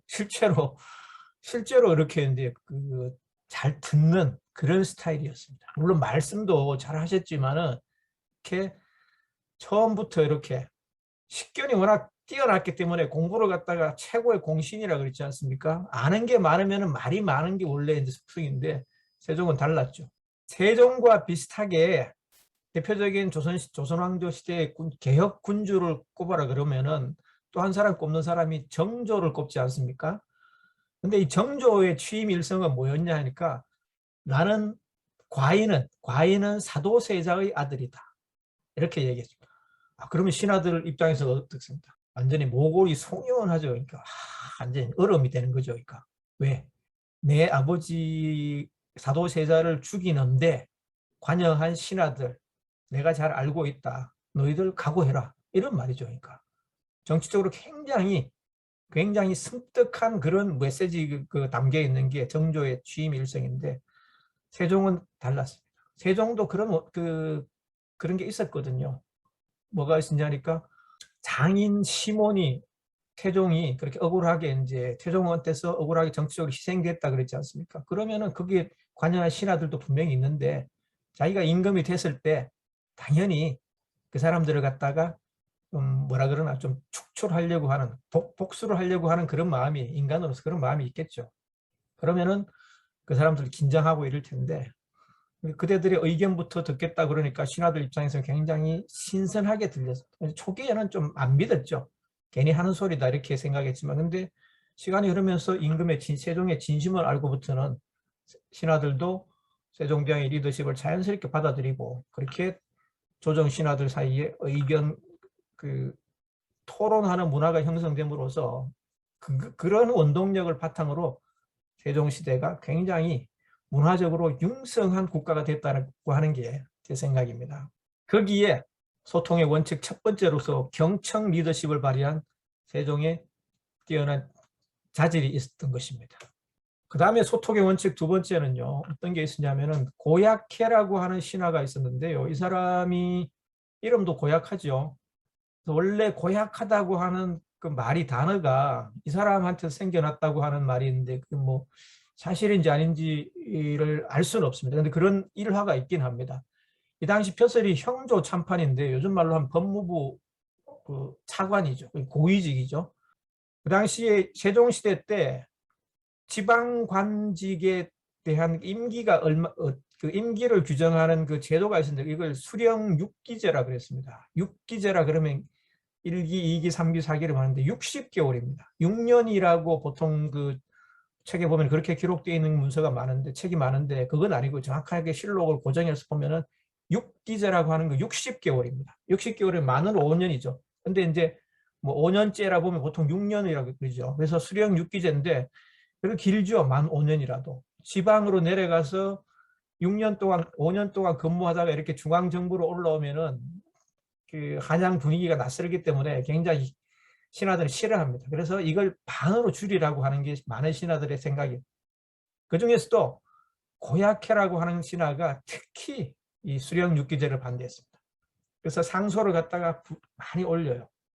근데 세종의 생각은 어떠했냐 하니까 지방 관리들의 임기를 30개월로 해버리면은 뭔가 민심을 동향을 파악할 만하면은 그냥 다른 데로 가버리고 그러니까 이게 실효성이 이게 효과적이지 않다는 겁니다. 그 제도 자체가. 그래서 수령 6기제를 고칠 생각이 전혀 없었습니다. 이 원칙을 고수를 했죠, 세종은. 그러다 보니까 고약해가 아무리 상소를 올려도 세종이 받아들이지 않았던 것입니다. 그래서 어느 날 어전 회의에서요. 고약해가 뭐라 그랬냐니까 궁시렁궁시렁 거립니다. 신하들이 이렇게 이제 줄을 서서 있는데 고약해라고 하는 신하가 거기에 참석해서 뭔가 잘 알아듣지 못하도록 뭔가 말을 궁시렁궁시렁 거립니다. 궁시렁궁시렁 거리는데 그게 들리는 말이 소인이 어쩌고 저쩌고 합니다. 소인이라고 하는 건 임금 앞에서 쓰면 안 되는 거거든요. 사대부들 간에 쓰는 표현이 사대부들 중에 아랫사람이 윗사람한테 쓰는 사연이 자신을 지칭할 때 소인이라 그럽니다. 근데 임금 앞에서 자신을 소인이라고 지칭하면은 임금으로 받들지 않겠다는 거죠. 반란이죠. 그래서 당장에 목이 달아나도 반역죄로 목을 쳐도 무방한 그런 반역죄에 해당합니다. 근데 세종은 달랐습니다. 세종이 뭐라 그러냐니까 괜찮다. 기탄 없이 큰 소리로 말하라. 궁시렁궁시렁 거리지 말고 또박또박하게 큰 소리로 네 의견을 얘기하라고 했습니다.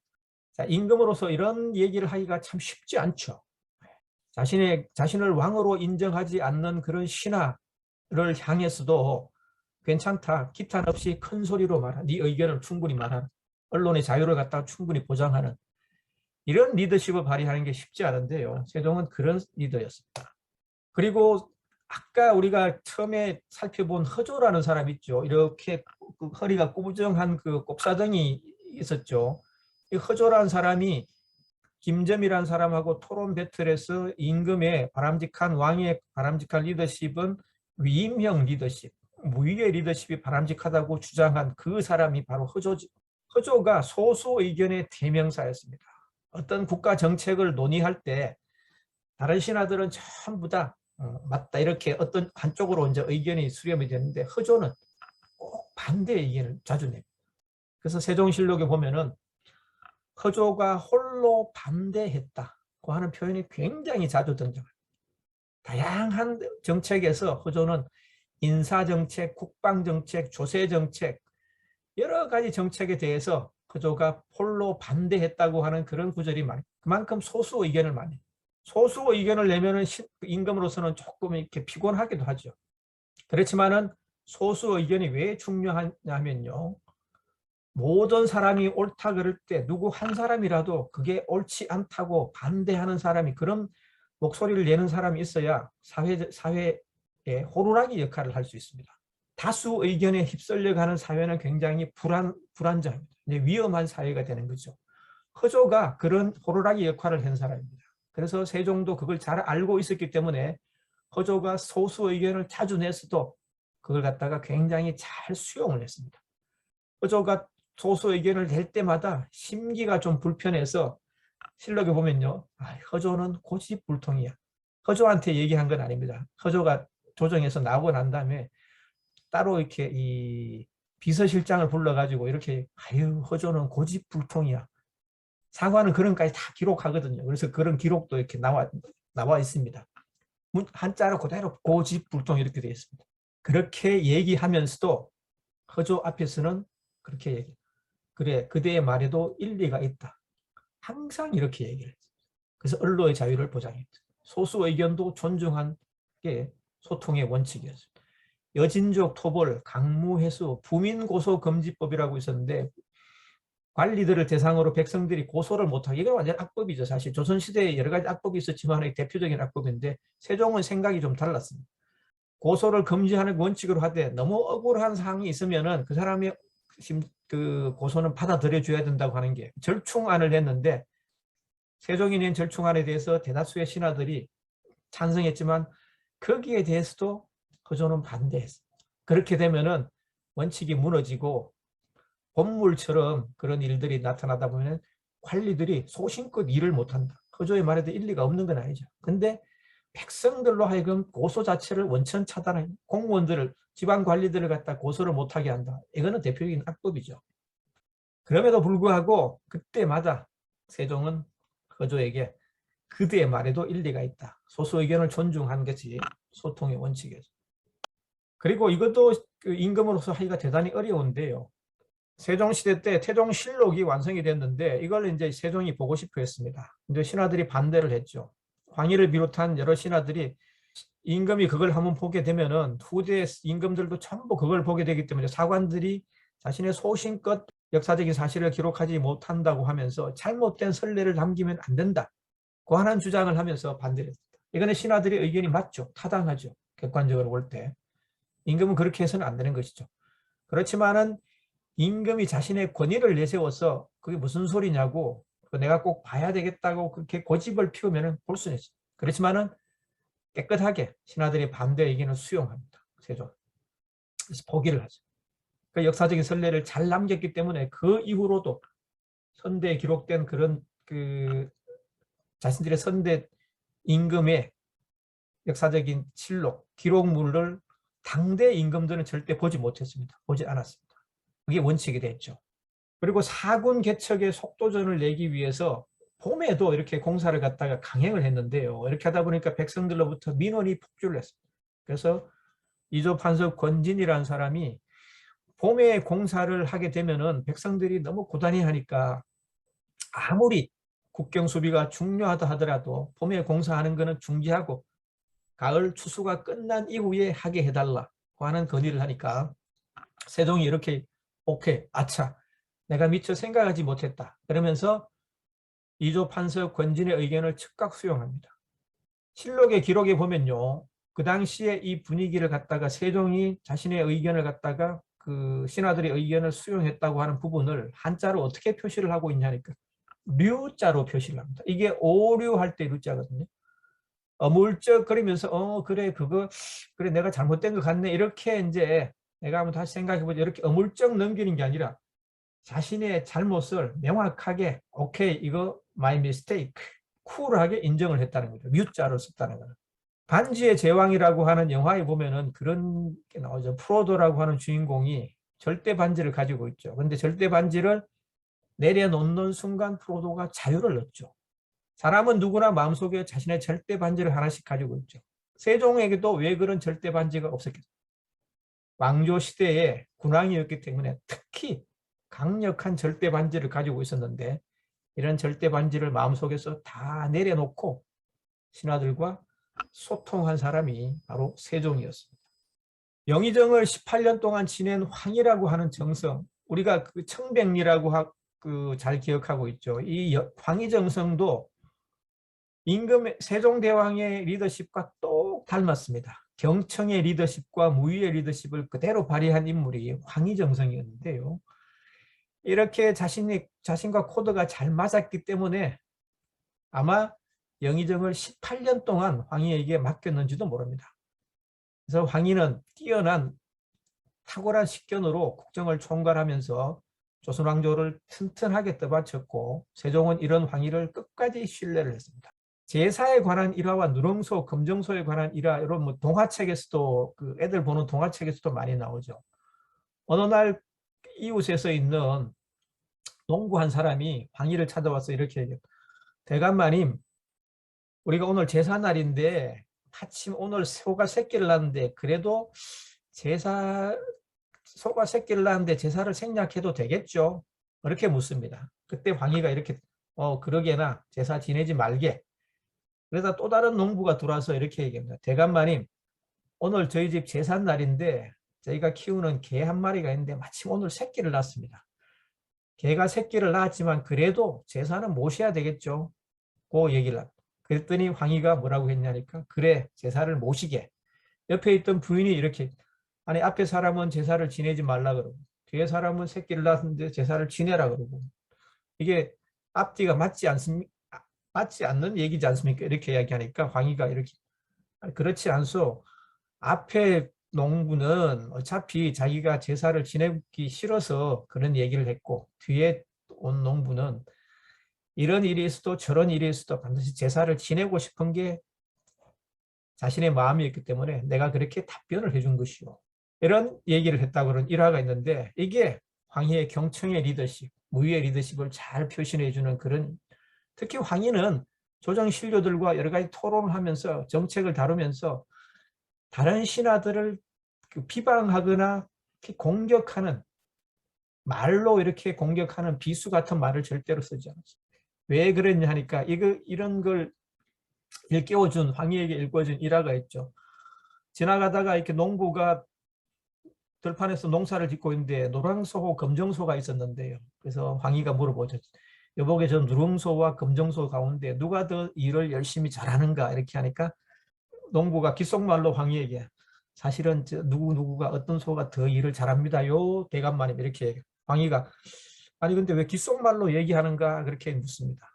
쟤들 둘 다 열심히 하는데 어느 한 소가 더 열심히 일을 잘한다고 하면은 상대편도 다른 소가 더 서운해하지 않겠습니까? 그렇게 얘기해요. 그 말을 듣고 농부의 말을 듣고 황희가 깨달은 바가 있습니다. 그래서 그 이후로 신하들과 대화를 하는 과정에서 일체 상대방을 비난하거나 날카로운 비수로 말로 찌르는 그런 일을 하지 않았습니다. 그래서 세종실록에는 아까 말씀드렸듯이 이러한 토론을 갖다가 정책을 갖다가 의사결정하면서 꼭 마지막에는 세종이 뭐라 그러냐니까 황희의 뜻대로 하라고 하는 표현들이 굉장히 많이 보입니다. 무수히 많이 보입니다. 그만큼 황희가 행정의 달인이고 업무 처리를 잘했다고 하는 그런 표시겠죠. 그리고 이 일화는 여러분들도 많이 들으셨을 텐데요. 조세제도를 개혁했는데 그 당시 조세제도가 손실답헌법이었습니다. 이게 뭐냐 하면은 추수가 끝난 이후에 관리들이 내려가서 논밭을 직접 봅니다. 그래서 농사가 잘 된 논에 대해서는 세금을 좀 많이 걷고, 농사가 좀 잘못된 그 흉년이 들어서 농사가 소출이 적은 농지에 대해서는 세금을 좀 깎아주는 이런 조세제도가 손실답헌법이었는데 백성들의 입장에서 보면 굉장히 좋은 제도였습니다. 그렇지만 문제가 뭐였냐 하니까 중간에서 관리들이 농간을 부렸죠. 그러니까 뇌물을 받고 이렇게 자기하고 친한 사람은 세금을 깎아주고 그렇지 않고 자기하고 무슨 척을 지은 사람들에 대해서는 농사가 좀 잘못돼도 세금을 갖다가 높게 책정하는 이런 비리들이 많이 일어났습니다. 그래서 세종이 조세제도를 개혁하기로 마음을 먹습니다. 공법으로 이제 개혁하려고 하는데 공법이 뭐냐면은 미리 정해진 세목과 세율에 따라서 농사의 풍흉에 상관없이 미리 정해진 세목과 세율에 따라서 세금을 거둬들여. 그러면 국가의 입장에서는 조세를 안정적으로 거둬들일 수 있는 그런 장점이 있겠죠. 그리고 중간에서 농간을 부리는 관리들의 그런 부패도 척결할 수 있고요. 여러 가지 장점이 있어서 공법으로 이제 바꾸기를 하는데 문제는 이 토지를 소유하고 있는 지주계급들이 주로 이제 중앙 관리들이다 보니까 사대부 계급들이다 보니까 이게 이제 반대하는 사람이 많았습니다. 그래서 논의가 지지부진하니까 찬반으로 갈려서 논의가 지지부진하니까 세종이 그러면 백성들을 대상으로 17만 명 백성들을 대상으로 직접 백성들의 소리를 들으라고 얘기를 합니다. 그래서 17만 명의 백성들을 대상으로 직접 여론조사를 실시합니다. 우리가 지금 생각할 때 17만 명이라 그러면 굉장히 많은 숫자, 이때는 전화도 없었고 무슨 뭐 전자우편이나 이런 것도 없었기 때문에 일일이 위에서 보시는 그림처럼 관리들이 직접 백성들을 방문해서 염집에 다 방문해서 당신 생각은 어떠하시오? 당신 생각은 어떠? 다 물어. 에이 뭐 대충 했겠지 이렇게 생각하기가 쉬운데 절대로 그렇지. 조선의 관리들을 갖다가 그냥 대충 띄엄띄엄 보면 안 돼요. 이 사람은 대단히 국가에 대한 이 그 책무, 책임감이 굉장히 뛰어났던 관리들이. 그래서 이 사람들이 직접 찾아다니면서 5개월 동안 여론조사를 시켰어요.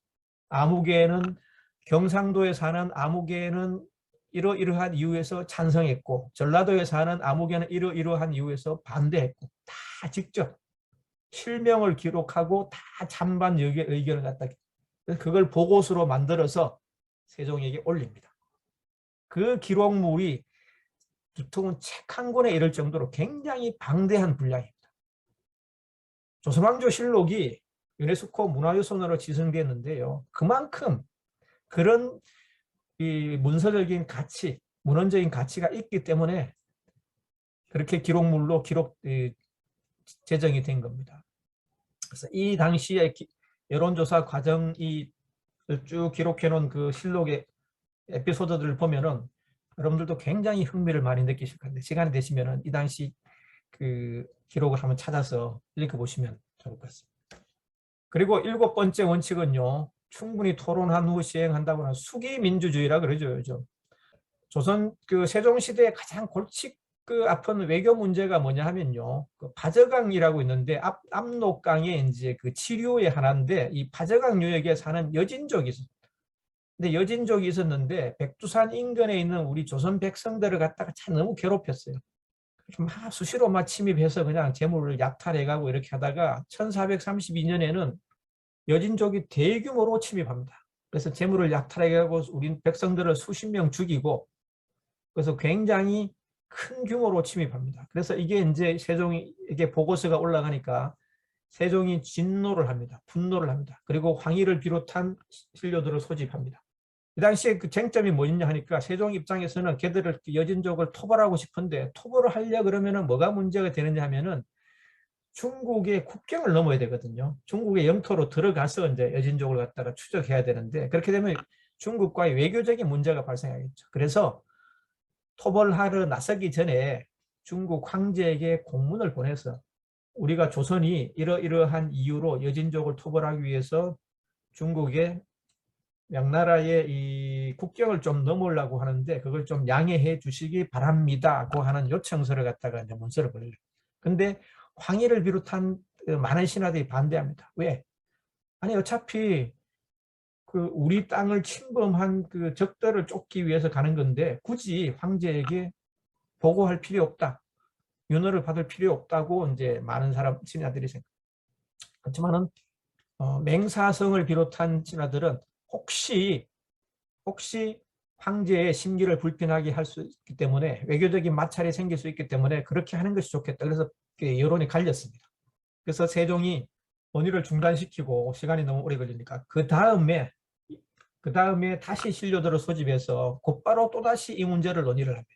다양한 의견들을 갖다가 수렴해서 최종적으로 편지를 보내기로 그렇게 이제 결론을 내리는데 세종이 국가를 운영하는 방식은 이만큼 그 신료들과의 소통하는 원칙도 어지간한 그 자그마한 일부터 시작해서 국가의 중대사에 대해서는 특히 조세 문제나 국방 문제, 외교 문제, 안보 문제 이런 중요한 문제에 대해서는 대부분 다 오랜 시간에 걸쳐서 토론을 한 끝에 토론을 통해서 그렇게 여론을 수렴해서 그렇게 의사결정을 한 그래서 정책을 시행하는 이게 세종의 원칙이었습니다. 그래서 이런 수기민주주의를 충분히 시행한 임금이 바로 세종이었고요. 그리고 반대파는 권위가 아니라 논리로 설득하는 이런 소통의 원칙이 있었는데요. 아까 말씀드린 파저강 유역의 여진족을 토벌하는 과정에서 대표적인 반대론자가 최윤덕이라는 사람하고 허조가 있었는데요. 허조는 여기 또 나타나죠. 허조는 소수 의견을 많이 냈다 그랬는데 이때도 많이 반대했죠. 그렇지만은 세종이 어떻게 했냐. 이 사람들을 권위로 무슨 소리냐고 신료들이 다 찬성하고 그렇기 때문에 시행하자 그러고 반대론을 무시하고 이렇게 이제 권위로서 밀어붙일 수가 있는데 세종은 결코 그렇게 하지 않았습니다. 논리적으로 반대하는 사람에 대해서 철저하게 논리적으로 설득했죠. 최윤덕에 대해서도 최윤덕이 심하게 반대했는데 거기는 지세가 워낙 험하기 때문에 현지 사령관의 입장에서 볼 때 지세가 워낙 험하기 때문에 실익이 없다고 하면서 반대를 했습니다. 그리고 허조는 한번 출정을 하게 되면은 백성들이 굉장히 힘들어하고 여러 가지 준비할 게 많기 때문에 특히 시기적으로 농사철 4월 달에 가기로 했는데 시기적으로 굉장히 맞지 않다고 보고 허조도 끝까지 받아요.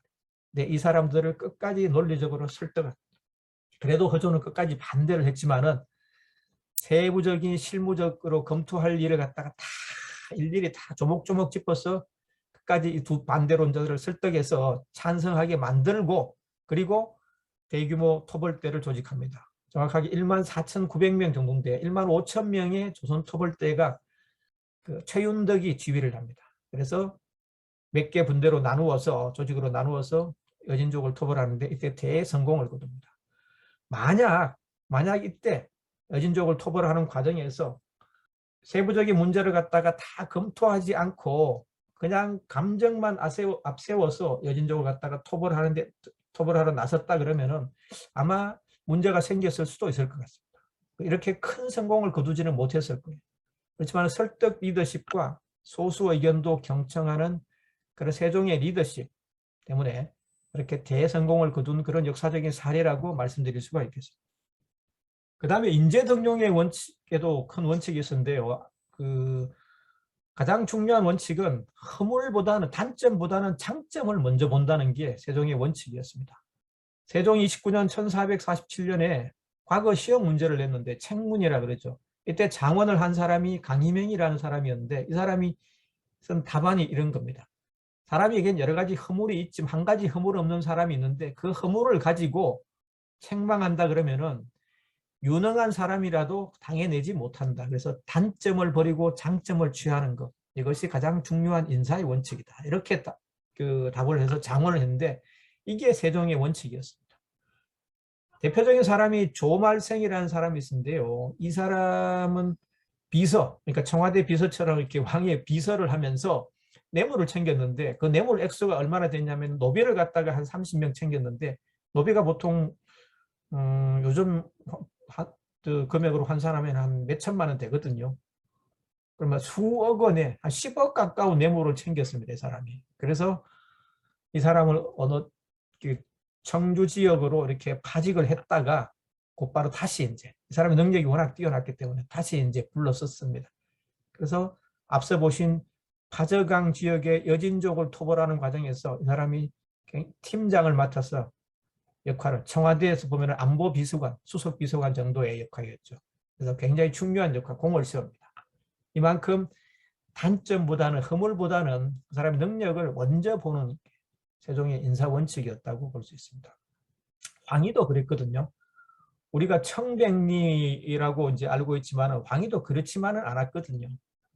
뭐 대사은 시절에 설우라고 하는 중어로부터 이제 황금을 받았다 그래요. 그래서 황금 대사은, 또 부끄러운 별명이죠. 황희가 가진 별명입니다. 그런 별명이 있을 정도로 뭐 완전히 완벽하게 깨끗한 사람은 아니었던 모양입니다. 그럼에도 불구하고 황희를 갖다가 중용을 했는데, 중요한 것은 황희가 영의정에 중용된 이후부터는 그런 단점들이 하나도 실록에 기록이 없습니다. 그러니까 세종이 자신을 믿어주기 때문에 그 이후부터는 도덕적으로 윤리적으로 하나의 흠도 없이 깨끗하게 청빈하게 살았어요. 그래서 그때의 기록으로, 그때 라이프 스토리로 우리가 황희를 청백리, 정승으로 그렇게 알고 있는 겁니다. 그리고 두 번째 인재동용의 원칙은 아까 말씀드렸듯이 허조가 얘기한 거 있죠. 그 명심보감이 나온다 그랬죠. 의인무용 용인무리. 의심나면 쓰지 않고 함은 사람을 쓰면 의심하지 않는다. 이게 이제 세종의 인재동용의 원칙이었습니다. 그리고 포용의 리더십을 또 발휘했는데요. 세종의 장인인 시몬이 사사되었다 그랬죠. 이게 정치적으로 이제 희생양이 됐다 그랬죠. 태종이 세종을 성군으로 만들기 위해서 정치적인 환경을 깨끗하게 하기 위해서 외척 세력을 제거하는 과정에서 시몬이 사사를 당했는데, 이때 앞장선 신하가 유정현이라는 사람과 박은인데, 시몬이 자신이 억울하게 죽는 걸 알고 있었지만은 임금이 그렇게 하니까 이제 사약을 받았죠. 마시고 죽었는데, 이때 유언을 남기는데 박씨와는 혼인을 하지 마라. 하는 유언을 남길 정도로 박은이라고 하는 사람에 대해서는 대단히 이 원한을 품고 죽었습니다. 그런데 세종은 장인을 그렇게 이제 무고하게 죽인 사람들인데, 그러면은 이 사람들 용서할 수 없겠죠. 일반 사람이라면. 그렇지만 세종은 달랐습니다. 즉위한 후에 두 사람을 모두 깨끗이 용서, 그리고 유정현을 영의적으로 중용했죠. 박은은 그 당시 축구 없었기 때문에, 축구 없어도 뭐 부관 참시 같은 걸로 이렇게 복수를 할 수 있는데 절대로 그렇게 하지 않았죠. 황희도 사실은 세자 교체 과정에서 양녕의 편을 들었거든요. 그래서 태종이 유배령을 내립니다. 근데 세종은 세자 교체 과정에서 양녕 편을 들었기 때문에 정치적으로 보면 황희가 세종 입장에서는 정적이었죠. 그렇지만 세종은 즉위한 이후에 황희를 불러들입니다. 그래서 중용을 하고 18년간 영의정을 맡겼죠. 그래서 포용의 리더십으로 정적까지 깨하는 게 세종이 발휘한 인재동용의 세 번째 원칙이었습니다. 그리고 또 하나는 출신 성분의 구애됨이 없이 중용을 했는데요. 장영실은 우리가 잘 알듯이 노비 출신이었거든요. 이 사람을 중국 유학까지 보내서 과학기술품을 발명하는 프로젝트 팀장으로 만들었고, 자경루를 완성하고 난 이후에 면천시키죠. 그러니까 양인 신분으로 이제 천인 신분에서 양인 신분으로 면천을, 그리고 아주 높은 벼슬인 삼품인데 대호군으로 승진시킵니다. 그만큼 출신 성분하고는 상관없이 능력에 따라서 중용한 게 인재동용의 원칙이었습니다. 황희도 서얼 출신이었거든요. 아버지가 강릉 부사로 있을 때 처백에서 난 자식이 황희거든요. 근데 이런 사람을 구애받지 않고 18년간 영의정으로 중용했던 것입니다. 그리고 세종시대 때 윤득홍과 그 송희미라고 하는 장군이 있었는데, 이 사람들도 천인 출신입니다. 근데 군사적인 전문가였기 때문에 이 사람들을 이품벼슬까지 승진을 시키면서 중용을 했어요. 그만큼 출신 성분 상관없이 그 사람이 노비 출신이든 천인 출신이든 구별하지 않고 오로지 능력에 따라서 중용한 사람이 바로 세종이었고, 그게 인재등용의 네 번째 원칙이었습니다. 그리고 문무를 겸비한 신화를 우대했는데요. 김종서는 우리가 흔히 무인 출신으로 이렇게 막 드라마 같은데 주로 이제 무인으로 나오기 때문에 무인 출신으로 알고 있는데 사군 육진 개척하는데 이제 앞장섰던 사람이죠. 근데 이 사람도 문인 출신입니다. 문인 출신을 국방 분야의 책임자로 발탁한 거죠. 왜 그렇게 했냐 하니까 북방의 여진족들하고 이제 수시로 접촉을 해야 되는데 힘으로만 내려누르면 안 된다고 세종은 생각했습니다. 그래서 지략을 겸비한 적당하게 융통성을 발휘할 수 있는 문인 출신인 김종서를 여기 책임자로 발탁해서 육진 개척을 맡긴 겁니다. 그래서 김종서는 세종이 자신을 그렇게 중용하고 알아주니까 1433년 50살이 넘은 나이에 함길도 관찰사로 이제 떠납니다. 그때 남긴 유명한 시가 이런 게 있죠. 작풍은 나무 끝에 불고 명월은 눈 속에 찬데 만리장성에 일장금 짚고 서서 긴 휘파람 큰한 소리에 거칠 것이고, 이게 한양을 떠나면서 김종서가 남긴 시입니다. 그러고 나서 떠나서 북방 지역에서 어떤 별명을 가지냐 하니까 대호, 큰 호랑이, 그만큼 무시무시한 사람이 바로 김종서였습니다. 여진족들한테 굉장히 그 위험을 떨쳤죠. 김종서 그러면 이름만 들어도 벌벌 떨었다고 합니다.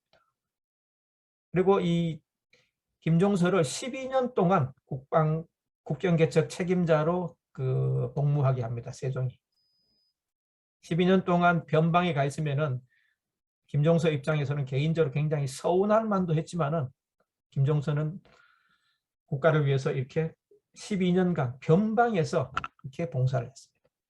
그리고 그 다음 원칙은요, 과학과 예술 분야 이 전문가를 중용했다고 하는 게 이 세종이 발휘한 인재동령의 또 다른 원칙이었는데요. 정초라고 하는 사람과 이순지라고 하는 사람이 있는데 이 사람 둘이 천체 물리학, 역법에 굉장히 밝은 천재였습니다. 젊은 나이에 공조참의, 과학기술부 요즘으로 하면은 서열 3위 정도에 해당하는데 그게 파격적으로 발탁을 했고, 그래서 이 사람이 장영실에게 천체 물리학 이론을 가르칩니다. 전수를 시킵니다. 그래서 장영실이 그걸 이론을 듣고 여러 가지 과학기술품을 발명을 하죠. 온천이 간이 같은 천문 관측대 같은 걸 실제로 기기를 만드는데 거기에 큰 기여를 한 사람이, 이론적으로 기여를 한 사람이 정초라는 사람입니다. 그리고 농사직설이라고 하는 세종시대 때 간행된 대표적인 책 가운데 하나가 농사직설이 있죠. 중국의 농법에 따라 가지고 백성들이 농사를 지었는데 풍토가 다르면 농사법도 달라야 된다는 게 세종의 생각이었습니다. 그래서 그런 의도, 목적을 가지고 쓴 책이 농사직설인데 정초라는 사람이 이 책도 썼습니다. 그만큼 과학이나 농사 이런 이과 분야, 그죠? 이런 분야에 굉장히 뛰어났고, 이런 사람을 굉장히 과학에 뛰어난 사람을 세종이 중용을 했어요. 이순지라는 학자도 제가 역상집, 칠정상 뇌회편이라고 하는 이 천문 관측에 관련된 그런 천문학 서적입니다. 천체 물리학 서적입니다. 요즘 말로 하면. 이 서적을 주도해서 편찬을 했는 사람인데, 사람이 세종이 워낙에 똑똑하다는 소리를 들으니, 천체 물리학이 밝다고 들으니까 그 소문이 있으니까 불러다가 물어봅니다. 그러면 정확하게 조선의 위치가 어떻게 되느냐고 물어봅니다. 그때 이순지가 38도 강입니다. 이렇게. 근데 세종이 그 말을 믿지 않습니다. 근데 중국에서 사신이 왔을 때 세종이 물어봅니다. 조선의 위치가 어떻다고 생각하시오? 그러니까 중국의 사신이 조선은 38도 강에 위치하고 있습니다. 이렇게 대답을 하니까 그때 비로소 이순지의 능력을 인정을 합니다. 그리고 제가 역상집을 비롯한 중요한 천체 물리학 서적을 발간하는 책임을 맡기죠. 박연이라고 하는 사람은 시골에서 피리를 잘 불던 그런 이제 예능인이었는데요. 이 사람이 이제 나이 40이 넘어가지고 한양으로 와서 과거에 급제를 하고 이제 악화별자예라고 하는 벼슬에 임명을 하는데, 이 사람이 벼슬에 임명하고 악이라든지 향악과 같은 조선의 음악을 자주적인 음악 체계를 갖다가 정비하라고 그렇게 이제 미션을 줍니다. 그러면서 모든 잡무에서는 해방을 시켜줍니다. 오로지 니는 자주적인 음악 체계를 구축하는 데만 신경을 써라. 신하들의 반대를 무릅쓰고 갖가지 특권을 주면서 박연에게 이제 그런 임무를 맡깁니다. 이만큼 과학이나 예술 분야 전문가를 충용한 것이 세종의 또 다른 인사 원칙이었고, 율곡이인은 훗날에 이런 세종의 인재등용 원칙을 이렇게 평가했습니다. 세종대왕은 현인과 재능 있는 이를 쓰되 그 부류를 따지지 않았다. 임용하고 말을 채택하며 오롯이 하여 참소와 이간질이 들어갈 수 없었다. 또 지위가 그 재능에 합당하면 종신토록 바꾸지 않았다. 이가 한 이 말에 세종의 인재 등용의 원칙이 아주 잘 나타나 있다고 그렇게 말씀드릴 수가 있겠습니다. 그 다음에 국가 경영의 원칙을 제가 간단하게 제가 조금씩 소개해 드리면요. 세종 치세에는 워낙에 이 농업에 신경을 많이 쓰다 보니까 생산력이 3배 증가했습니다. 대단히 큰 폭의 증가죠. 경제 발전을 크게 이루었다는 겁니다. 요즘으로 말하면 GNP가 세종 치세 때 3배 올랐다고 하면 대단히 큰 업적이겠죠. 그러면서도 세종은 독특하게 이런 얘기를 합니다. 백성은 오랫동안 쉬지 않으면 그 힘이 쇠하게 되고 오랫동안 쉬고 일하지 않으면 마음이 괴이해진다. 일과 휴식의 균형이 필요하다. 이걸 요즘 말로 하면 뭐죠? 워라밸입니다. 그렇죠? 일과 휴식의 균형이죠. 그만큼 세종은 왕조 시절의 군주였지만 요즘 우리가 생각해도 굉장히 미래지향적인 그런 탁월한 군주였다고 그렇게 말씀드릴 수 있고, 그리고 실용을 중시했습니다. 원칙 자체가 제도를 정비하거나 새로 정하거나 정책을 시행하며 의사결정을 할 때 신하들에게 꼭 물어봅니다. 이것이 오직 백성을 위해 쓸모 있는 것이냐.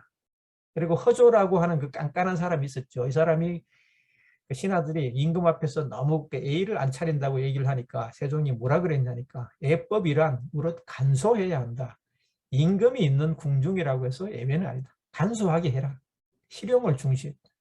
그리고 신하들이 수레를 보급하는데 한사코 반대를 하니까 세종이 내가 직접 만들어서 쓰게 해보니까 백성들의 이득이 3배, 4배가 되는데 이걸 왜 못하게 하느냐 하면서 신하들의 반대도 무릅쓰고 불구하고 수레의 보급을 늘립니다.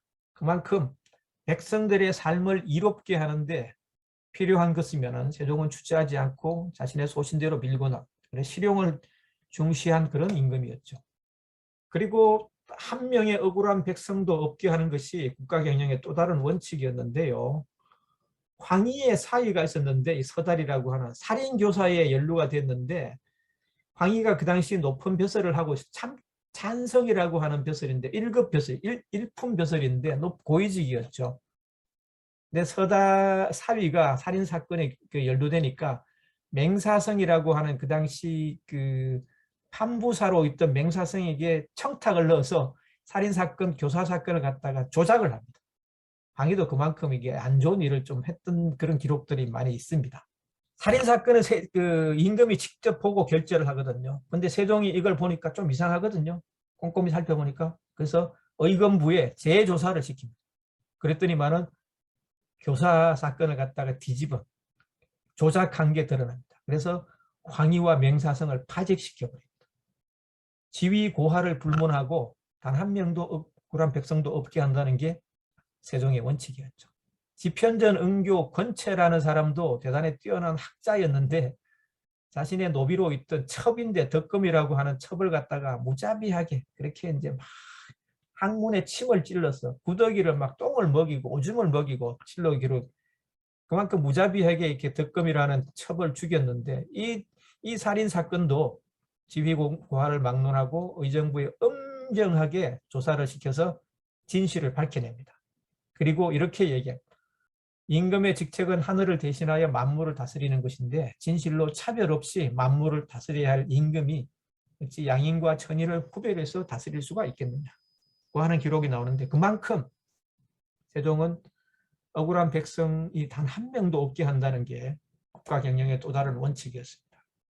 그리고 요즘 우리가 들어도 대단히 파격적인 사회적인 그 제도를 하나 만들었는데요. 이게 진짜인지 우리가 보면은 의심을 할 수 있는 긴가민가하는 그런 제도인데, 저도 이걸 읽으면서 이런 제도를 사실 실시했는지 진짜로 의심을 했는데 맞더라고요. 보니까 이게 뭐냐 하니까 여성 노비의 출산 휴가를 기존에는 7일이었는데 이걸 100일로 늘립니다. 얼마나 획기적이에요. 거기에 더해서 출산 1개월 전부터 노비의 의무를 완전히 면제시켜줍니다. 거기에 더해서 출산 노비의 남편에게도 30일간의 유급 휴가를 줍니다. 자, 요즘 생각해도 이게 대단히 획기적인 그런 사회보장 시스템이죠. 근데 세종이 이걸 실제로 했습니다. 그리고 4대를 명나라에 4대 했죠.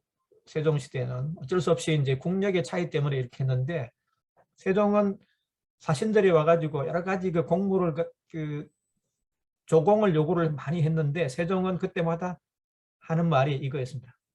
다 들어주어라. 이런 구절을 가지고 학자들 중에는 세종의 외교 정책을 4대주의라고 비판적인 시각으로 보는 사람이 있는데, 그거는 반드시 그렇게 볼 일은 아니라는 게 제 생각입니다. 이 당시 조선 왕조라고 하는 특수성이 있었고, 역사적인 사회적인 특수성이 있었기 때문에 이 사례 하나만 가지고 세종의 외교 정책을 4대주의다, 너무 굴종 외교다, 뭐 이렇게 표현하는 사람도 있는데, 그렇게 볼 수는 없다는 게 제 생각이고요. 이런 걸 4대주의를 나중에 결국은 세종은 국익 정진하는 그런 수단으로 적절하게 외교적으로 활용하기도 합니다. 그래서 대단히 여기서 실용적인 원칙을 정했죠. 그리고 한때 그 한양에 큰 불이 나서 2,000가구가 이렇게 타는 그런 대규모 화재가 발생하는데요. 이 화재를 계기로 세종이 시스템을 구축합니다. 이게 굉장히 생각하기 힘들죠. 요즘 말로 하면 소방방재청인데 금화도감이라고 하는 상설 기구를 설치하고 파파라치 제도를 도입합니다. 불을 갖다가 내는 고의로 방어하는 사람을 신고하면은 노비들은 면천시켜주고 벼 200피를 갖다가 선물로 내리고 하는 그런 파파라치. 그러다 화재 건수가 굉장히 많이 줄어들었다고 하는 그런 기록이 있는데, 그러니까 실용적인 차원에서 굉장히 꼼꼼하게 제도를 챙겼다는 게 세종의 또 다른 국가 경영의 원칙이었습니다. 그리고 앞서 보신 그 조세제도 개혁이 있었죠. 17만 명의 백성들을 상대로 직접 여론조사를 실시하면서 이 조세제도 개혁을 완성을 시켰다 그랬죠. 이런 과정을 하나하나 보더라도 세종이 굉장히 신중하게 정책 결정을 했다는 사실을 알 수 있습니다. 그런데 더 중요한 원칙은요, 한번 그렇게 결정된 것은 쉽게 바꾸질 않았습니다. 필요에 따라서 그렇게 이 시기에 따라서 바꾸질 않았다는, 정책의 일관성을 굉장히 철저하게 유지를 했다는 겁니다. 공법을 시행하니까 백성들 입장에서 조금 불편한 점도, 처음 시행하다 보니까 좀 불편한 점이 있겠죠. 그래서 반대하는 그런 상소문이 많이 올라오는데, 그때마다 한 번 세워진 법은 고칠 수 없다고 하면서 상소를 물리치는 건 바로 세종. 정책 결정하기 전에는 신중하게 토론을 통해서 수기민주주의를 통해서 결정을 하되, 한 번 결정된 원칙은 쉽게 바꾸지 않는 것이 세종의 또 다른 원칙이었던 것이죠. 훈민정음 창제 과정에 대해서는 앞에 제가 이제 모두에서 좀 말씀을 드렸죠. 그래서 이 부분에 대해서는 제가 생략을 하도록 하고요. 한 가지만 말씀드리면은, 한글이 우리나라에서만 자랑할 만한 그런 게 아니고, 대단히 탁월한 언어학자들, 세계 유수한 언어학자들도 굉장히 한글이 세계적으로 우수한 문자라고 인정을 하는 문자가 우리 한글입니다. 그래서 자긍심을 가질 수 있습니다. 특히 유네스코에서 세계 문해의 날을 기념해서 문맹 퇴치를 기여한 개인과 단체에게 수여하는 상 이름이 뭐냐면요, 한번 보시면요, 제일 밑에 영어로 있죠. 유네스코 킹 세종 리터러시 프라이즈입니다. 세종대왕 이름이 들어가 있죠. 유네스코에서 수여하는 상 이름에 세종대왕, 그만큼 우리 한글의 우수성, 탁월함을 세계적으로 인정을 하고 있다는 거죠. 그래서 세종이 한글을 어떻게 창조했느냐고 하는 그런 논란이 많은데, 실록의 기록을 보면은 혼자, 신하들과 같이 창제한 게 아니라 혼자 창제했다는 게 실록의 기록을 통해서 볼 때 그게 팩트라고 하는 게 제 생각이고요. 그래서 그 이유는 신하들이 워낙 양반들이 반대할 것이 뻔하기 때문에 극비리에 비밀리에 한글 창제를 했습니다. 혼자 했어요. 그러고 나서 나중에 성산문이나 신숙주, 정인지 같은 사람은 나중에 이렇게 이제 참여를 시켰습니다. 창제한 건 세종 혼자 했다는 게 정설이라고 하는 게 제 생각이고요. 그리고 1446년 9월 29일 날 공식적으로 한글을 반포를 했는데 이걸 양력으로 한 사람이 10월 9일입니다. 그래서 이 날을 우리가 한글날로 오늘날까지도 기념하고 있는 것이죠. 훈민정음을 혼자 하다 보니까 여러 가지 제도를 경비하고 특히 그 선택과 집중이라고 하는 전략을 채택해서 한글 창제했는데요. 신하들이 반대했지만 세자에게 여러 가지 업무를 갖다가 이제 맡기는 그런 시스템의 변화까지도 도모하면서 굉장히 집중한 사람이 바로 세종입니다. 그렇게 해서 탄생한 게 훈민정음이었죠. 그리고 훈민정음 창제 이후에 재미있는 에피소드가 초습이라고 하는데 청주에 있는데 여기 이제 눈병을 치료하러 가는데 여기 가는 과정에서 얼마나 강행군을 했는지 경호실장이 현재 가서 과로사로 죽었습니다. 죽음의 원인이 과로사였습니다. 경호실장이 얼마나 힘들었으면요. 그때 나가기 전에 8일 전에 궁궐을 출발하기 전에 8일 전에 최만리를 비롯한 집현전 학사들이 반대 상소를 올렸거든요. 그래서 임금은 거기에 도착해서 후속 작업을 하려고 마음속에 품고 있었던 겁니다. 그래서 빨리 가자, 빨리 가자 길을 재촉하다 보니까 경호실장이 과로사하는 일까지 벌어졌는데 이 당시 그 전에 정인지라고 하는 신하를 삼도 순찰사로 미리 파견시켜놨습니다. 그래서 미리 이제 조치를 한 거죠. 그래서 사람을 초수리로 불러가지고 그때 정인지와 협업을 했다. 여러 가지 60일 동안 여기 머물렀거든요. 초수리에서. 그 60일 동안 정인지와 함께 훈민정음 반포를 위한 후속 작업을 했다는 게 이건 실록의 기록을 보면서 제가 추론을 하는 대목인데요. 제 나름대로 굉장히 합리적인 추론이라는 게 제 생각이고 정인지가 훈민정음 반포한 거 보면은 서문을 갖다가 임금이 쓰고 세종이 쓰고 그 밑에 예조 판서 정인지가 얘기한 서문이 또 있거든요. 별도로 붙어 있거든요.